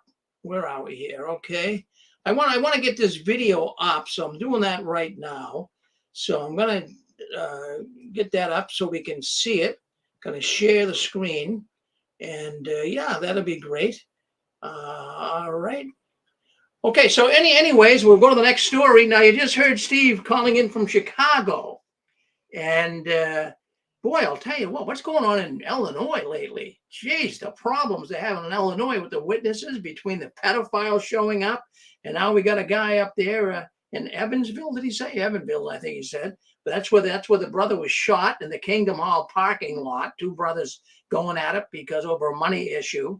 So we have all these people now also in Rockford, Illinois, again this week. Well, actually, it was a week ago today.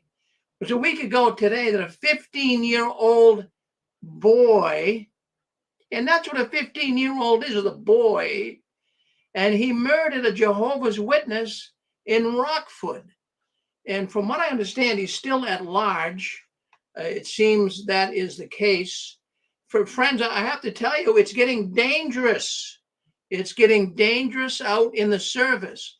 And we've talked about this even before these murders. It's getting bad out there. I mean, crime is on the uptick.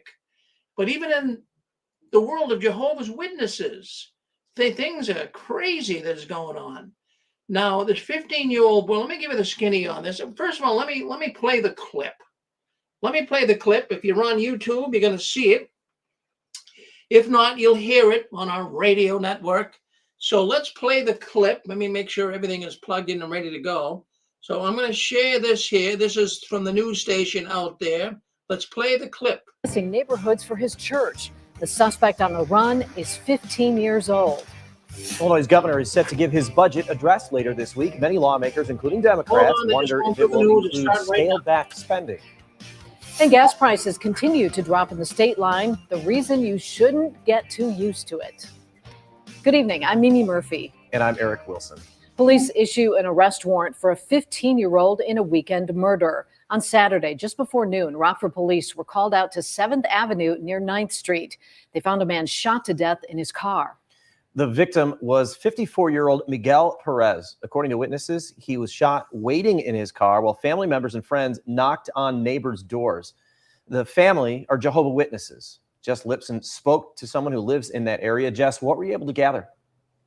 Eric and Mimi, I spoke with Jerry Peterson, who said this startled many of the neighbors. Something he also emphasized was gun violence in the area is nothing new. This is not the first time I've heard gunfire around here. I have bullet holes in my house. It's terrifying. Those bullet holes are not in relation to the shooting over the weekend. However, longtime Rockford resident Jerry Peterson wants to emphasize he's seen it before. This town has become ridiculous. I've seen LA-13 gang graffiti on that building over here on the stop sign years ago. I've known of murder by knife across the park. Every month around here, I hear gunfire. Witnesses say 54-year-old Miguel Perez was in his car as he waited for his family. They're Jehovah's Witnesses who were knocking on doors. This has caused concern for Peterson and other neighbors who may be worried about something like sitting in their car during the day. Peterson says that if danger continues, he may be forced to live elsewhere. I'm thinking about it. I've lived here 19 years. I've seen a lot of things that shouldn't be happening if people would have more consideration for others. The 15-year-old suspect is still on the run. If you know any information, call the Rockford Police or Rockford Area Crime Stoppers. Eric? Thanks, Jess. A Rockford woman's arrested after she's accused of hitting someone with her car. All right, well, that's the news out there in Rockford, Illinois, but there you have it. Now, that poor man, he lived in the neighborhood. It's a bad neighborhood.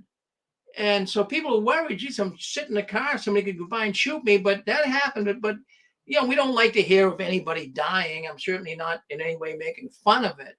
But, you know, we talked about going out in service as being dangerous. And as I mentioned at the very outset of the program tonight, in Argentina, there were two young pioneer sisters, I believe they were, that were stabbed going door to door. So, it's getting dangerous out there. It always has been. I never felt comfortable. I had 4 daughters and a son, but I never felt comfortable. I had 2 daughters that were pioneers. And maybe you have family members even to this day that are pioneers. Would you want your young, pretty daughter going door to door today with all the perverts and sexual predators and even violent people and gang members? Really, where's the Watchtower on this? Why doesn't the Watchtower come out and even kind of make it known that it's dangerous? You're not going to read that story on jw.org. You're not going to hear anything about it. But the Watchtower should be really instructing, never mind giving out, pamphlets on why we shouldn't take blood. Make sure you sign your blood card. How about giving people pamphlets on how they can protect themselves in service?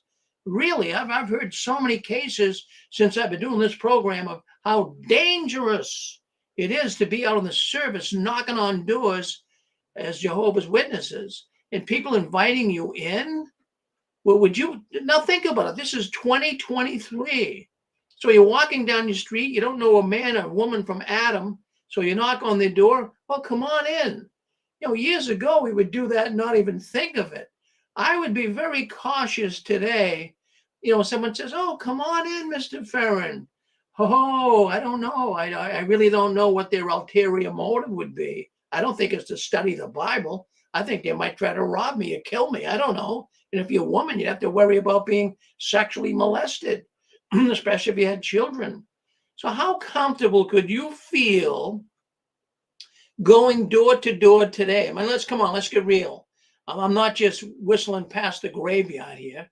I know you guys. I know you guys know there's danger, and maybe you even face danger yourself. So it's sad that witnesses, we have to read stories like this. But I got news for you. We're going to read a lot more. We're going to read a lot more about witnesses getting murdered, getting robbed, getting raped in the field service. It's going to happen. People don't. Hey, Rick? Yes.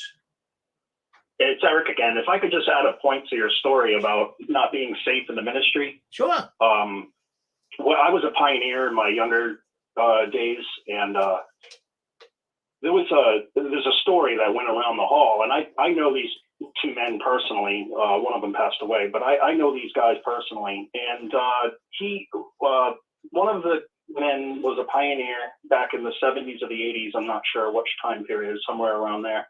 And this elder or elder pioneer went to a door, and he was studying with a woman who was Portuguese.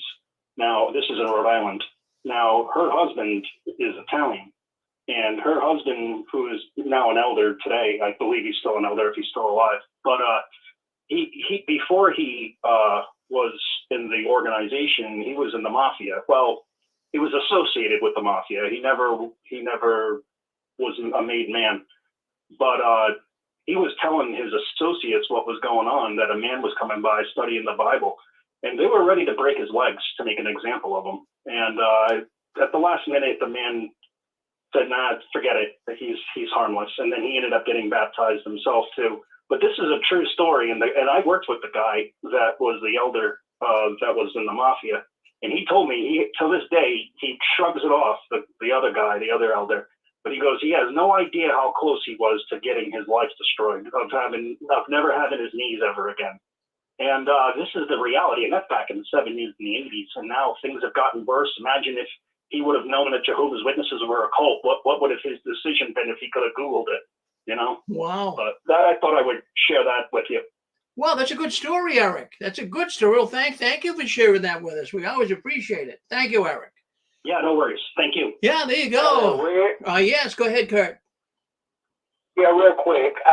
The witnesses could do all the preaching work that they need to over JW.org.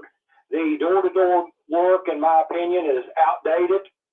And as you said a minute ago, it's very dangerous. Anyway, thanks for taking my call. Well, I'm glad you agree with me, Kurt. It really, look, and here's the thing. Here's something we all have to consider. Do you think the year 20... Oh, yeah, go ahead. I believe we do have, is that, yeah, go ahead. I'm not going to mention any names here, but I see you coming on. So go ahead, you're on with us. Go ahead. Hello. Yeah, go ahead, you're on. Yeah, I'm from Ghana. Yeah. First of all, may I congratulate Roland Smith from UK, and I'm from Ghana. Yeah, so let me just read. The audience might have a hard time because of your accent, but I guess can we mention your name? Can I mention your name? Yeah, from Watford. Yeah, okay, it's coming through here as Gottfried. Okay, so Gottfried is a friend of Roland Smith. Roland Smith has a program on here. I'll kind of interpret because it's kind of your accent is really thick. I mean, I have a thick accent too, but it's a little difficult understanding you. So go ahead. What did you want to say tonight? I'm going to say it's about the Jehovah's Witness abusing our kids. It's very sad. What about when I don't understand that religion or that Jewish school or the church. Is there no any way for us to ban that church? If not, yeah, we're having a little bit of trouble. We're having a little bit of trouble really understanding you. But I think, I mean, let me just say, I don't want to put words in your mouth, but I know you're from Ghana and it's very hard with that accent. But you do, you're saying that it's very hard for you to believe how bad the Watchtower is. Is that what you're saying? Yeah. Yeah. Because yeah, it's so sad. I was listening to the child that shoot on his car. Young guy, you don't know what he's coming to bring to the world, but suddenly lost his life because of this Jehovah's Witness. Well, it happened to our children here. Those attend that Jehovah's Witness, they are still abusing them. So yeah. Well, I wish we could really get a better. I wish we could really get you. Can you write English at all? Do you write in English? Yeah. Well, have you checked us out on YouTube? If you want, you go on YouTube and you could write in there in English and meet some of the people, and then we can understand you. I'm sorry to say it, but it's just that it's hard to really know what you're saying. I know you're a friend of Roland, and I know you have a former Jehovah's Witness, and I know you don't like the organization. And we're glad you're out. We're glad you're out. So, but thank you for checking in with us. Okay. Amen. Okay. Thank you. In fact, if you want, we'll get you back on when Roland's on. Call in and when Roland's on, and he probably can understand you. You're his friend, but it's just so hard to get your accent. It's just not working. But thank you for calling in. Thank you. All right. So anyways, we got more stories to talk about here tonight. Let's take a look and see what else is going on behind the curtains of the Watchtower. All right. Let's take a look. Let's see what we got. Let me take a look. Okay, let's go with this. It's been all over the internet this week, and it has to do with Serena Williams.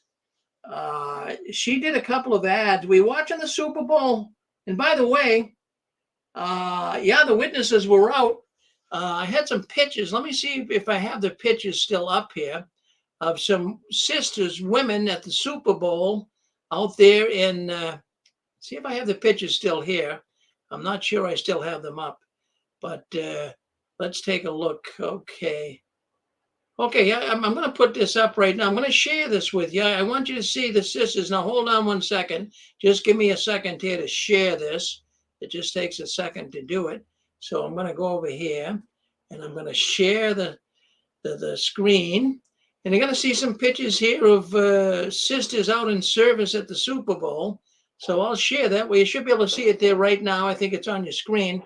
So it was a cold day. I mean, look how cold it was. They're out in Phoenix. Now, they're not out in front of the Super Bowl building. Evidently, the witnesses couldn't get permission to come too close. I mean, why do you need Jehovah's Witnesses at the Super Bowl, right? But there's a picture right there. It's two sisters standing out in service with their cart. And nobody's really, people are walking by going to the game. But, it's really cold. I didn't realize it was that cold out in Arizona. But it evidently was. But anyways, they're there, and there they were at the Super Bowl. I don't know how many there were, but in the next week or so, I'm sure JW.org will have it up there. We have someone coming in from 928. Did you want to speak up, 928? Yes, Rick, this is Jesse in Yuma, Arizona. How you doing? Oh, this is Jesse. Jesse, I'm doing good. Hey, I wanted to share a shunning story that happened to me this week at work. Well, I'm sorry you get shunned. Yeah, it was a beautiful shun. It's a beautiful story. I work next door to an electrical shop, and all the elders and ministerial servants in my town work there. So I get shunned about 20 to 30 times a day by all the elders and ministerial servants that work there. And but this one, I was at the electrical supply house, and about 10 years ago, there was this young kid that I was in the judicial committee. I was the elder, and he confessed. He wanted to talk to the elders, and I was in charge of that committee, the judicial committee, and I had a reputation of never disfellowshipping anybody. If they confessed and they came to the elders, I wasn't going to disfellowship. But anyways, this young kid, I got to tell you this story. He was probably about 25 at the time. It's about 10 years ago or more. They went to Mexicali, the strip clubs in Mexicali, Mexico, and the whorehouses. And he was taking a lot of the young kids in our congregation. But his conscience got to him, and he was confessing his sins. He was rolling on the floor. I had to tell him to shut up. I just wanted to hear the word fornication. That's it. I didn't want to hear the positions, how much money. He wanted to confess everything. I literally had to tell him to shut up. The other elders, they were in complete shock. Their mouth was wide open. They were in a state of shock. They wouldn't even talk. But this kid was on the floor like if a demon was coming out of him, and I told him, shut up. He goes, no, Brother Gonzalez, I have to tell. I have to get everything off my chest. And he ratted out all the kids that he showed how to go to Mexicali to the strip clubs and to the whorehouses. He ratted them all out. He ratted out like about 4 kids in our congregation. And I didn't disfellowship him. He repented, and I moved the committee to not disfellowship him. We put him on restrictions. Lo and behold, today, Monday, I saw him at the electrical supply house. I hadn't seen him in about 10 years. I think he's an elder now in Phoenix, Arizona, not Yuma. And he shunned me. He turned white as a ghost, and he shunned me. He's about the filthiest human I've ever run into, and he shuns me. So if you leave somebody alone in a war, like if you're in a battle and you don't kill your enemy, that guy will come back and kill you in a war. And I think we're in a spiritual war because the kid that I did this fellowship, he shunned me at the electrical supply house, in the worldly supply house. And and I'm the one who saved him from his judicial, So that's my disfellowshipping shunning story today. Well, that's shocking. Not to use it as a pun here, but that's a shocking story. Yeah. In the electrical supply house. Yes. Well, that's crazy. Well, it is crazy. Thank you, Jesse. My goodness gracious, Jesse. Okay. Hey, you're a good man, Jesse. Well, thank you, Jess. Thanks for coming on, sharing your story. Okay, who's next? Hey, Rick. Yes. You got Jesse's brother. I got the king of the mountain. I got the king of the mountain. Yeah, and we were talking about that Rockford shooting, and first condolences goes to the family first and foremost, and we don't want nothing bad to happen to any Jehovah's Witness. But our whole take was, if you're at Walmart, there's a drive-by shooting, and they kill the guys with the bells for the Salvation Army. Does the Catholic Church, the Salvation Army, have some kind of insurance policy for these people? And the other thing is, in the story of Rockford, the man had lost his job where he had a life insurance policy. So they were basically, very poor. And so what I'm saying is Watchtower is going to say, well, no, they're volunteers. But listen, Watchtower will spend millions and millions of dollars to take this to the Supreme Court when they could just say, hey, listen, we have a secret life insurance policy. We're going to give you $100,000, and we don't tell anybody about it. But Watchtower would rather fight this tooth and nail. But I think what happened is from a lawyer perspective, in the year 2023, we're a litigious society. Every religion that has volunteers needs to reconsider, reevaluate. What if your volunteer kills somebody in a car accident? Stuff like that. And a Watchtower, I think, is going to have to answer this. Well, I'm glad, Gilbert, you brought that up. I wasn't even thinking of that, but that's right. I mean, they were out in service. They were performing a duty for the Watchtower. And even if the Watchtower isn't liable, you think they would step in and help. Do you think they'll help the family? Do you think they'll help the family, Gilbert? No. Well, they would rather spend millions of dollars going to the Supreme Court and not paying a family a penny. But the point is that every religion now, this case, I think, if it goes to trial and the family does sue Watchtower, this affects every religion that has volunteers.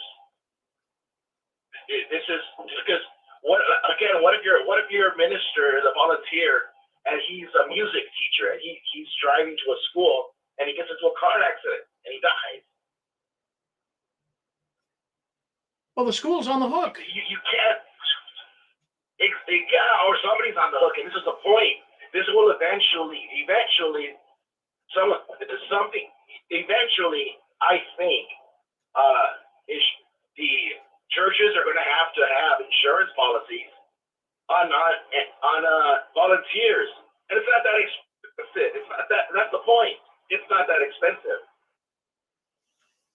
No, it's not that expensive. You could probably, I mean, I don't know. I never took a policy out for a volunteer, but I wouldn't imagine it'd be much more than $10, $15 a month, if even that. Correct. Yeah, you're right, though. Well, that's a good take. I'm glad you have your antenna up. Thank you for sharing that with us. That gives me a different perspective here. Thank you. All right, love you guys, man. Oh, we love you too, Gilbert. All right, well, there you go. That's Gilbert Gonzalez, his brother Jesse. My goodness, what a dynamic duo out of Arizona. Well, anyways, you're on JW World News. That's the news the Watchtower doesn't want us talking about, but we talk about it every Saturday night.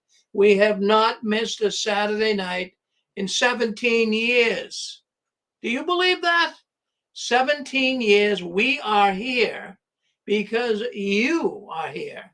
You say, well, what do you mean by that, Rick? Look at people rely on this program. No, not me. I mean, they like me too, but I mean, like most people do. Some don't. But let me put it this way: they like you. They like the callers. They like Philip. They like his brother Jesse. They like Susan when she calls in, and Debbie and Pixie. They like Chewy. They like Dick and Connie and Anne Marie. They love all these people. So we're all here because you're here. You need help, especially if you're just getting out of the Watchtower. And when we're getting people who are just getting out of the Watchtower, there's people coming in here tonight for the first time. There's people listening in that won't dare speak up. They know what would happen if people found out who they are. But they're listening in. I don't know who you are, but you know who you are. You're leaving the Watchtower. And, you're listening. You need this. Because when you're leaving the Watchtower, and if you feel like I do, and I think we all feel the same way, it's kind of hard leaving something you've been in for so long, and maybe even weren't in it for that long. You really believe that was the truth at one time. So when you leave, man, you've got all kinds of stuff running through your head. You can't think straight. So you're going to say, gee, what if this is the truth? That happened to me. When I was leaving this organization, I felt like, boy, what if this is the truth and I'm walking away, I'm a dead duck. But, there was no place like the Six Screens. The John Cedars wasn't around. Mike and Kim weren't around. None of these YouTube people were around. Nobody was around. Well, Randy Waters was around. Remember that? Free Minds. But there was just a handful of people that were exposing the Watchtower. We had nowhere to go. But now You can come in real time, right tonight. You're in real time. There's not even any delay here. You can speak up no matter where you are in the world and come in and talk to us. We just heard a man from Ghana. We were talking to Roland Smith from the United Kingdom earlier tonight. So you can call them from all over the world in real time and get connected with people that have been touched by the tentacles of the Watchtower. Hey, that's powerful. That's powerful. Well, let's see what's going on. Let's see what else is going on here tonight. Yeah, well, I want to talk about this. This we got to talk about. We're talking about the cart witnesses. I showed you a picture of them out in Arizona. And now we're going to stay on the Super Bowl for a little bit. Did you enjoy the Super Bowl last Sunday? I did. I usually don't watch football, but I'll tell you what, that was a really, really good game. But anyways, what I noticed is Sister Williams, Sister Serena Williams, you know, our newly baptized sister. I say our, I'm out of the Watchtower, but I'm just speaking in witness vernacular. Is that our Sister Williams? She did a couple of commercials. Did you see them on the Super Bowl? My goodness, they were somewhat interesting to say the least. They were alcohol commercials. Now, I know the Watchtower, they don't condemn alcohol. I'm not going to say they do, but it's kind of unusual to see a sister, a newly baptized sister, doing alcohol commercials. I want to play you the video. Would you like to see the video? If you're on our radio network, you'll hear it. But let me play the video. Okay, I do believe we had someone coming in from the UK. Did you want to say something, UK? Oh, hello. Thank you, Rick. How you Hi, doing? everyone. How are you doing? Oh, thank you. I just wanted to mention something that one of the other callers was talking about, and that was the vow of poverty. And the reason that the Bethelites had to take the vow of poverty was connected with Social Security and income tax, and the money that the government would have expected the Watchtower as employers of the Bethelite volunteers. They would have expected them, like the Catholic Church does and other religions, they pay either self-employment tax or Social Security, the Social Security and the Medicare tax. They pay that for the volunteer, for nuns and for priests and for people like that, you know, who live in closeted communities or, you know, Watchtower, yeah. So they were expected to pay that tax for their employees. And of course, being Watchtower, they didn't want to pay it. So they got out of it by getting their volunteers, Bethelites, to sign this vow of poverty. It's basically what nuns and priests do, and monks. You know, they sign off this vow of poverty because they basically essentially say that the religious organization is going to get any money that they make, because if, you know, someone working, it's a kind of a taxable thing.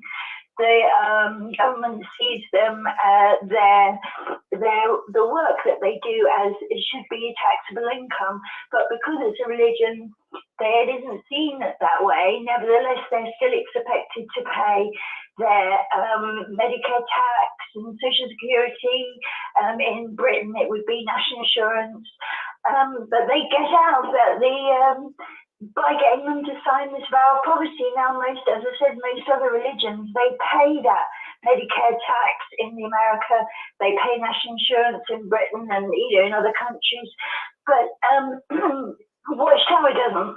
Watchtower doesn't, and so that is another reason that you know, Bethelites are so poor when they're made to leave.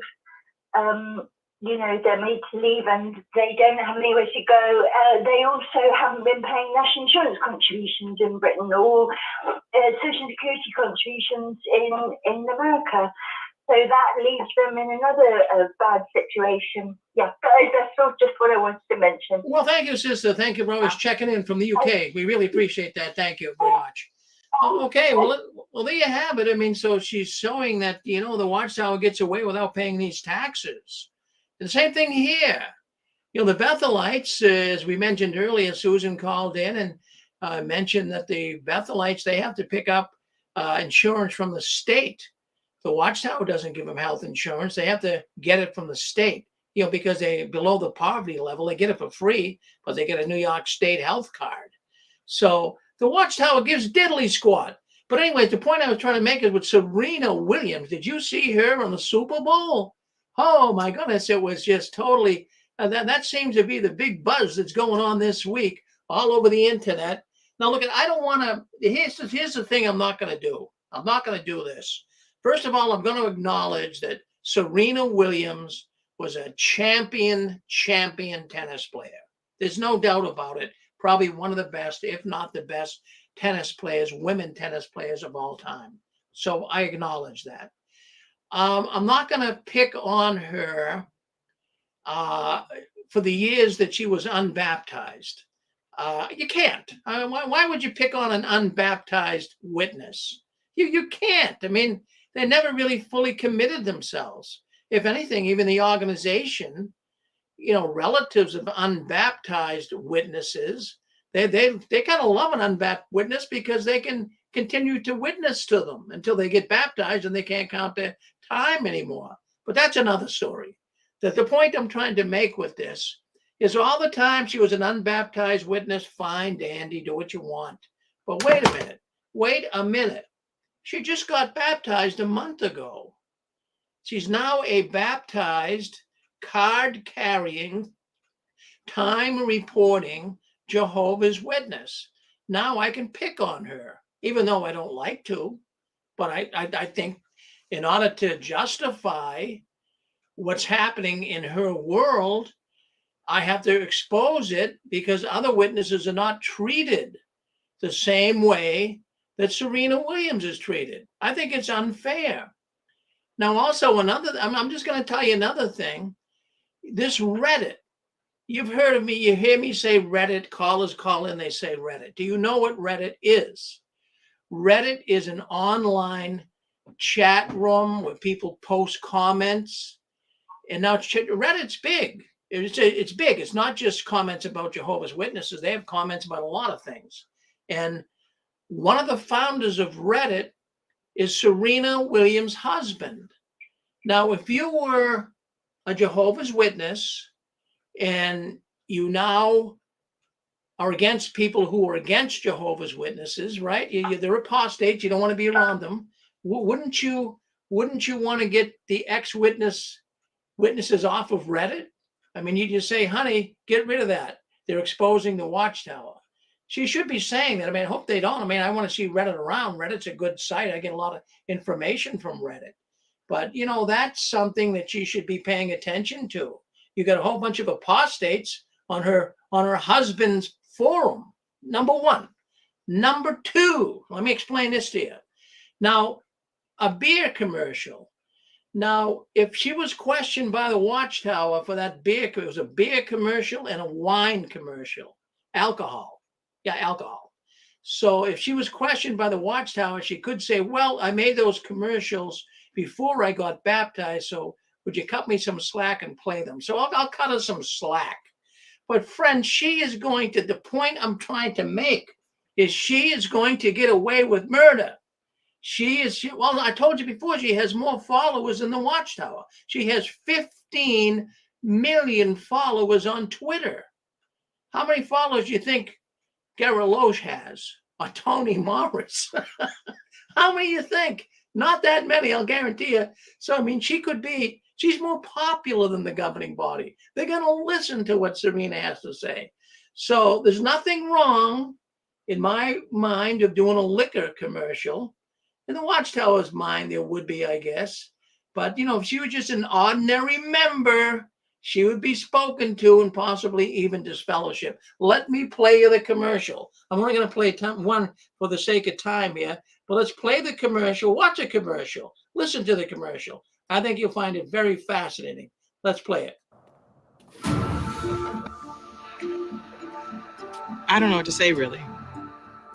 We're in the dark right now, and we can stay here or we can fight our way back to the light, 1 inch at a time. The inches we need are everywhere around us. They are in every break of the game, every second. On this team, we tear ourselves and everyone around us to pieces for that inch. We claw with our fingernails for that inch, because we know that's going to make the difference between winning and losing. Now, I can't make you do it. You got to look at the person next to you. Now, I think you're going to see someone who will go that inch with you, because when it comes down to it, you're going to do the same for them. That's a team, ladies and gentlemen. Now, what are you going to do? Okay, that's the wine ad right there. That's the wine ad right there. But let me just let's just bring this back to reality here. Did you notice? I mean, you're probably just fascinated with her doing the commercial, but so they were talking about competition. You know, what it takes to win, what you have to do. You really got to put forth an effort to win. Did you ever know of the Watchtower of encouraging people to be a winner? As a matter of fact, they condemn competition. They really do. I can remember growing up, don't be competitive. Jehovah's Witnesses aren't competitive. But here we have Serena Williams actually encouraging, you know, to be a winner. This is what you got to do. And I find that a little bit hypocritical, really, to be honest with you. But I'm going to tell you something. And don't you think for a second that Serena Williams doesn't cut big checks to the Watchtower. First of all, she's a billionaire, I think. I know her husband is with the Reddit, and I'm pretty sure that Serena's a billionaire too. Money is no object. The same thing with Michael Jackson and Prince. There's no problem to write a nice hefty check to the Watchtower, and that's meaningful. I mean, are you going to cut off the hand that's feeding you? Go ahead, Serena. Go ahead, do a couple of ads, make a few 100,000. Just throw a little this way. That's what goes. Yeah. Can I? Go ahead. Can I say something? Yeah, go ahead. You know what I see there is all kinds of idolatry. Well, I know there's what is idolatry bad in your mind? Well, yeah, people are idolizing them. You're right. I'm just kidding with you. Yes, there is. I'm glad you saw that idolatry. It really is all the glitz and glamour, and then I mean that's just one video. Go ahead. All right, you run with us. Who's on with us? Let's go to Mike now. Keep it nice. Don't start an argument, Mike. I'm not going to argue. All right. I was just going to say that Mickey Spillane, he used to do those Miller Lite commercials. Do you remember that? Oh, yes, I do. He was well known for those. Yeah. Okay. So did you have a problem with that? You were in the work. Well, no, in the organization. No, at the time I didn't. I mean, it's a beer commercial. I'm not even picking on the idea that this is a wine commercial. Spillane. I mean, I don't know. I mean, well, he was in the Mike Hammer character, so there was. I think there was a little. I think some of those commercials might have had a scantily dressed woman in them too, so they would have been a little risque too. You know, I don't. That's a long time ago. I think he ran into the same thing as a lot of these other people are. He was just mixed up with him when he was young, and then when he wrote all those novels and everything, that was later on. Yeah, well, you're probably right with that. But, the thing is here, and Mike, I'm not picking on the fact it's a beer or wine commercial. What I'm picking on, the spirit of competition. And, that's something that they did not want you to be competitive. And we're going to see, I mean, Serena Williams, not only that. Yeah, we couldn't play on any kind of teams for anything. And if they didn't get you on the competition, it was, what are you going to do when they play the national anthem?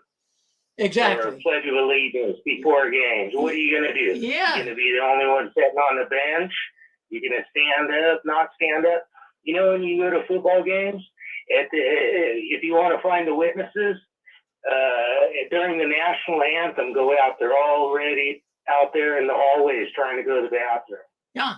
That's where they all used to sneak off. You're absolutely right. You didn't have to sit there on a bench. That's right. And make a big spectacle of yourself. That's right. Well, thank you. Thank you for bringing that up. We had another caller coming in. Did you want to finish up, Mike? Want to say something else? Or was it Dick Borgie in there as well? Someone? Go ahead. Say hello. You're on with us.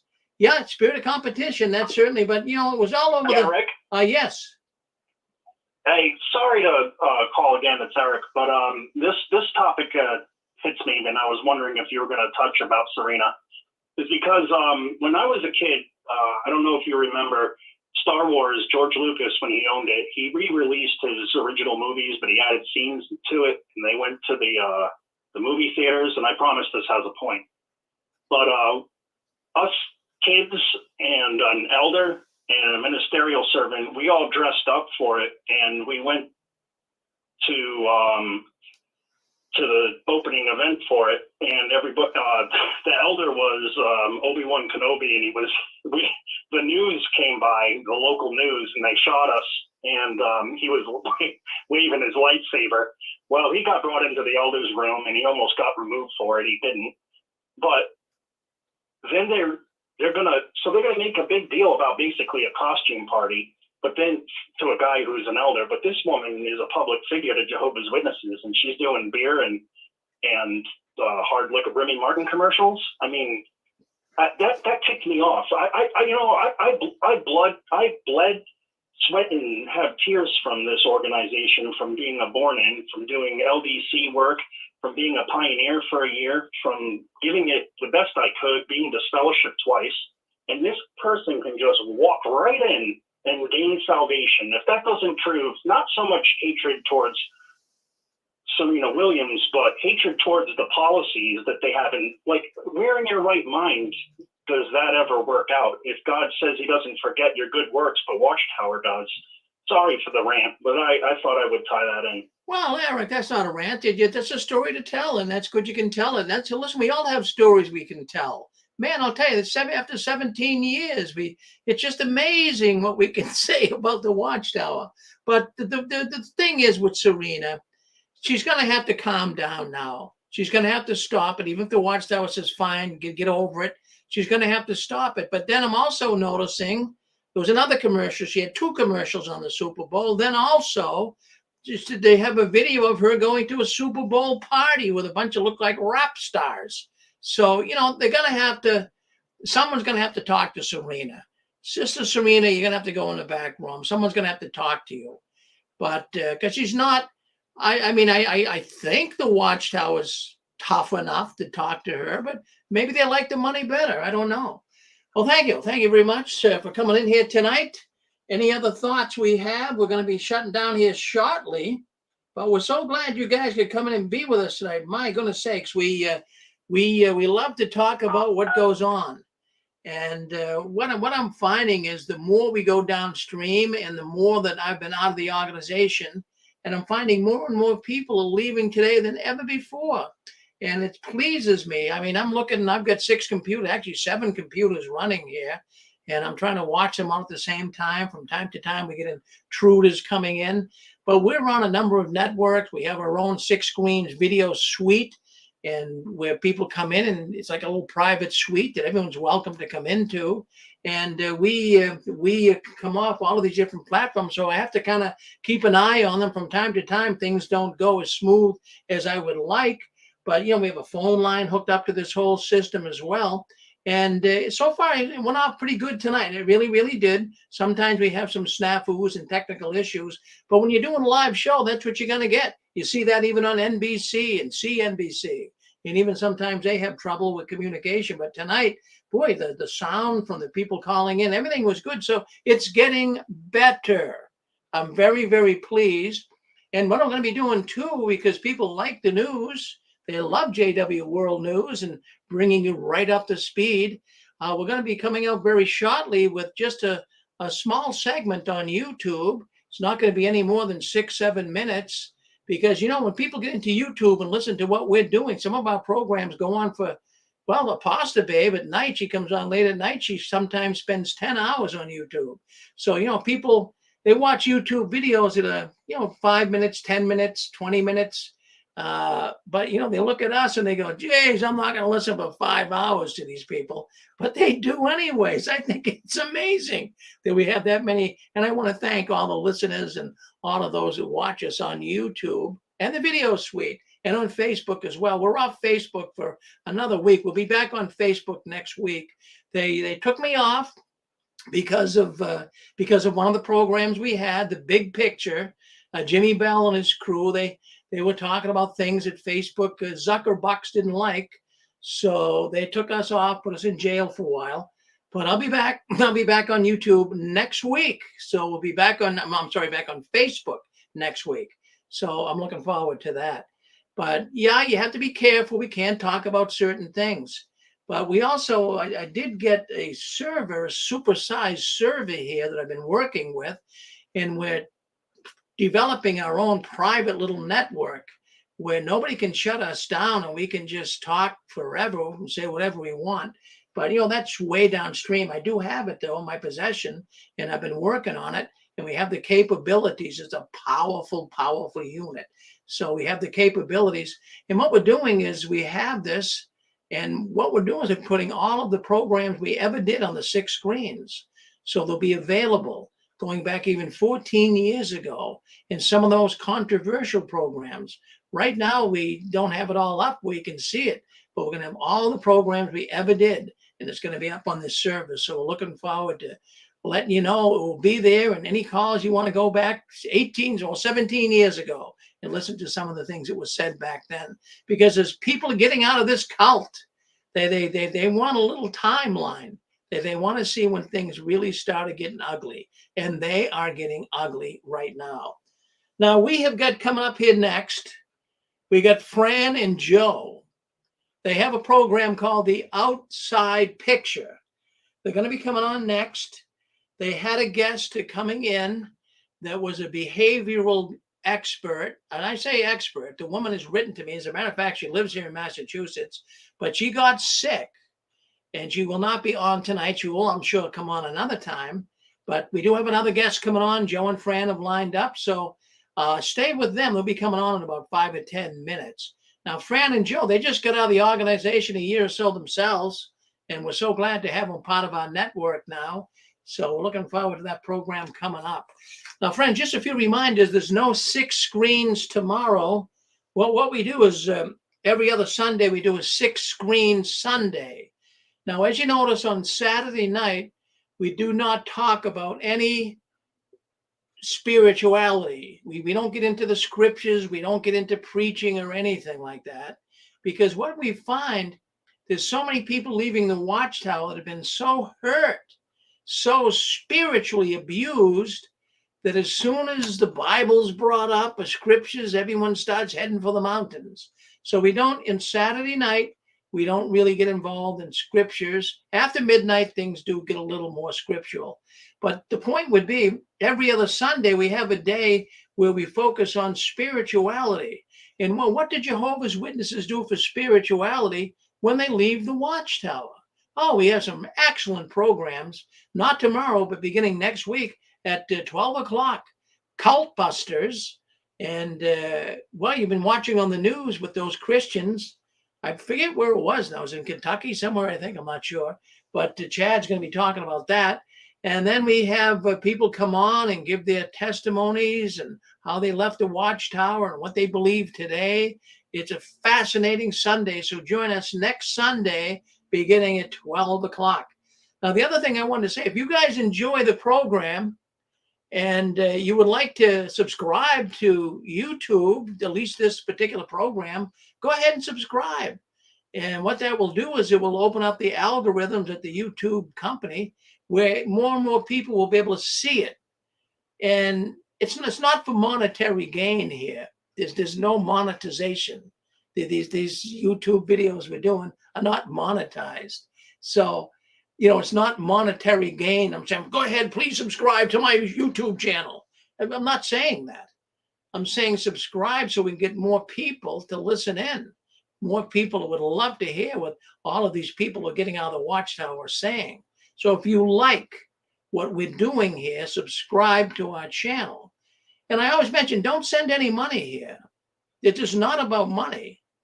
As a matter of fact, when money gets involved with anything, whether you're going to have patrons or you're going to start charging people for certain things, that's a disaster waiting to happen. I got out of the organization for free, and it cost me $400 a month just to run the little network here. But I don't mind even spending that. Not exaggerating. I'm not trying to complain. I'm just explaining that I'm willing to do this because we want to help you. The Six Screens wants to help you. We want to help you get out of the Watchtower and come to know who these people really are. So don't send any money here. We're all right. I'm doing fine. We don't need it. If you really would like to give something to the Six Screen, subscribe to our YouTube channel, like us on Facebook, and spread the word that the Six Screens is trying their best to get people out of the Watchtower. All right, we got another program coming up here very shortly. We're going to bring them on. And now you're right up to date. You're right up to date with what's going on behind the curtains of the Watchtower. And, join us every week. We do it every Saturday night, 7 o'clock, every other Sunday at 3 o'clock. So try to make it a habit to listen to the Six Screens, and we'll bring you right up to speed on what's going on behind the curtains of the Watchtower. Yeah, I just got a couple minutes left here, but just wanted to also remind people that, don't go to bed tonight and think that, well, this organization is just going to keep going on and on and on. It's not. I'm not looking through rose-colored glasses when I say that. Right now, the Watchtower is in free fall, and they are in deep trouble with many countries. Many countries are really on their case, and not only countries, but states. Look at in Pennsylvania, the state of Pennsylvania, they're on to the witnesses. The state of Illinois, they're on to the witnesses. New York is starting to look into them. And so you have a bunch of states now that are saying, hey, what have the witnesses been getting away with? But they're not going to get away with it. And I don't know if you saw Attorney General, her name is Michelle Henry from Pennsylvania. And boy, she's a pit bull, and she's coming after them. They're not going to keep covering up this child molestation stuff and getting away with it. Those days are gone. So now that the world is catching up with all these documentaries, all the books being written, all of the articles in newspapers and magazines, where is the Watchtower going to go? They're cooked. Take them off the grill. They're cooked. And also, bear in mind, the Watchtower really right now is dead. It just hasn't fallen over yet. That's how bad it is. The game is over for them. And as we always say, the monkey died, the circus is over. Stay tuned to our new program coming up next. This will be the second week they've had it. It's Fran and Joe out of New York. The Outside Story. Don't miss it. Keep standing tall, everyone. Don't you ever give in, up, or out. And the last one, leaving the Watchtower. Please turn off the new light. I'll see you next week on JW World News. Stay tuned for Fran and Joe. Thank you for listening in.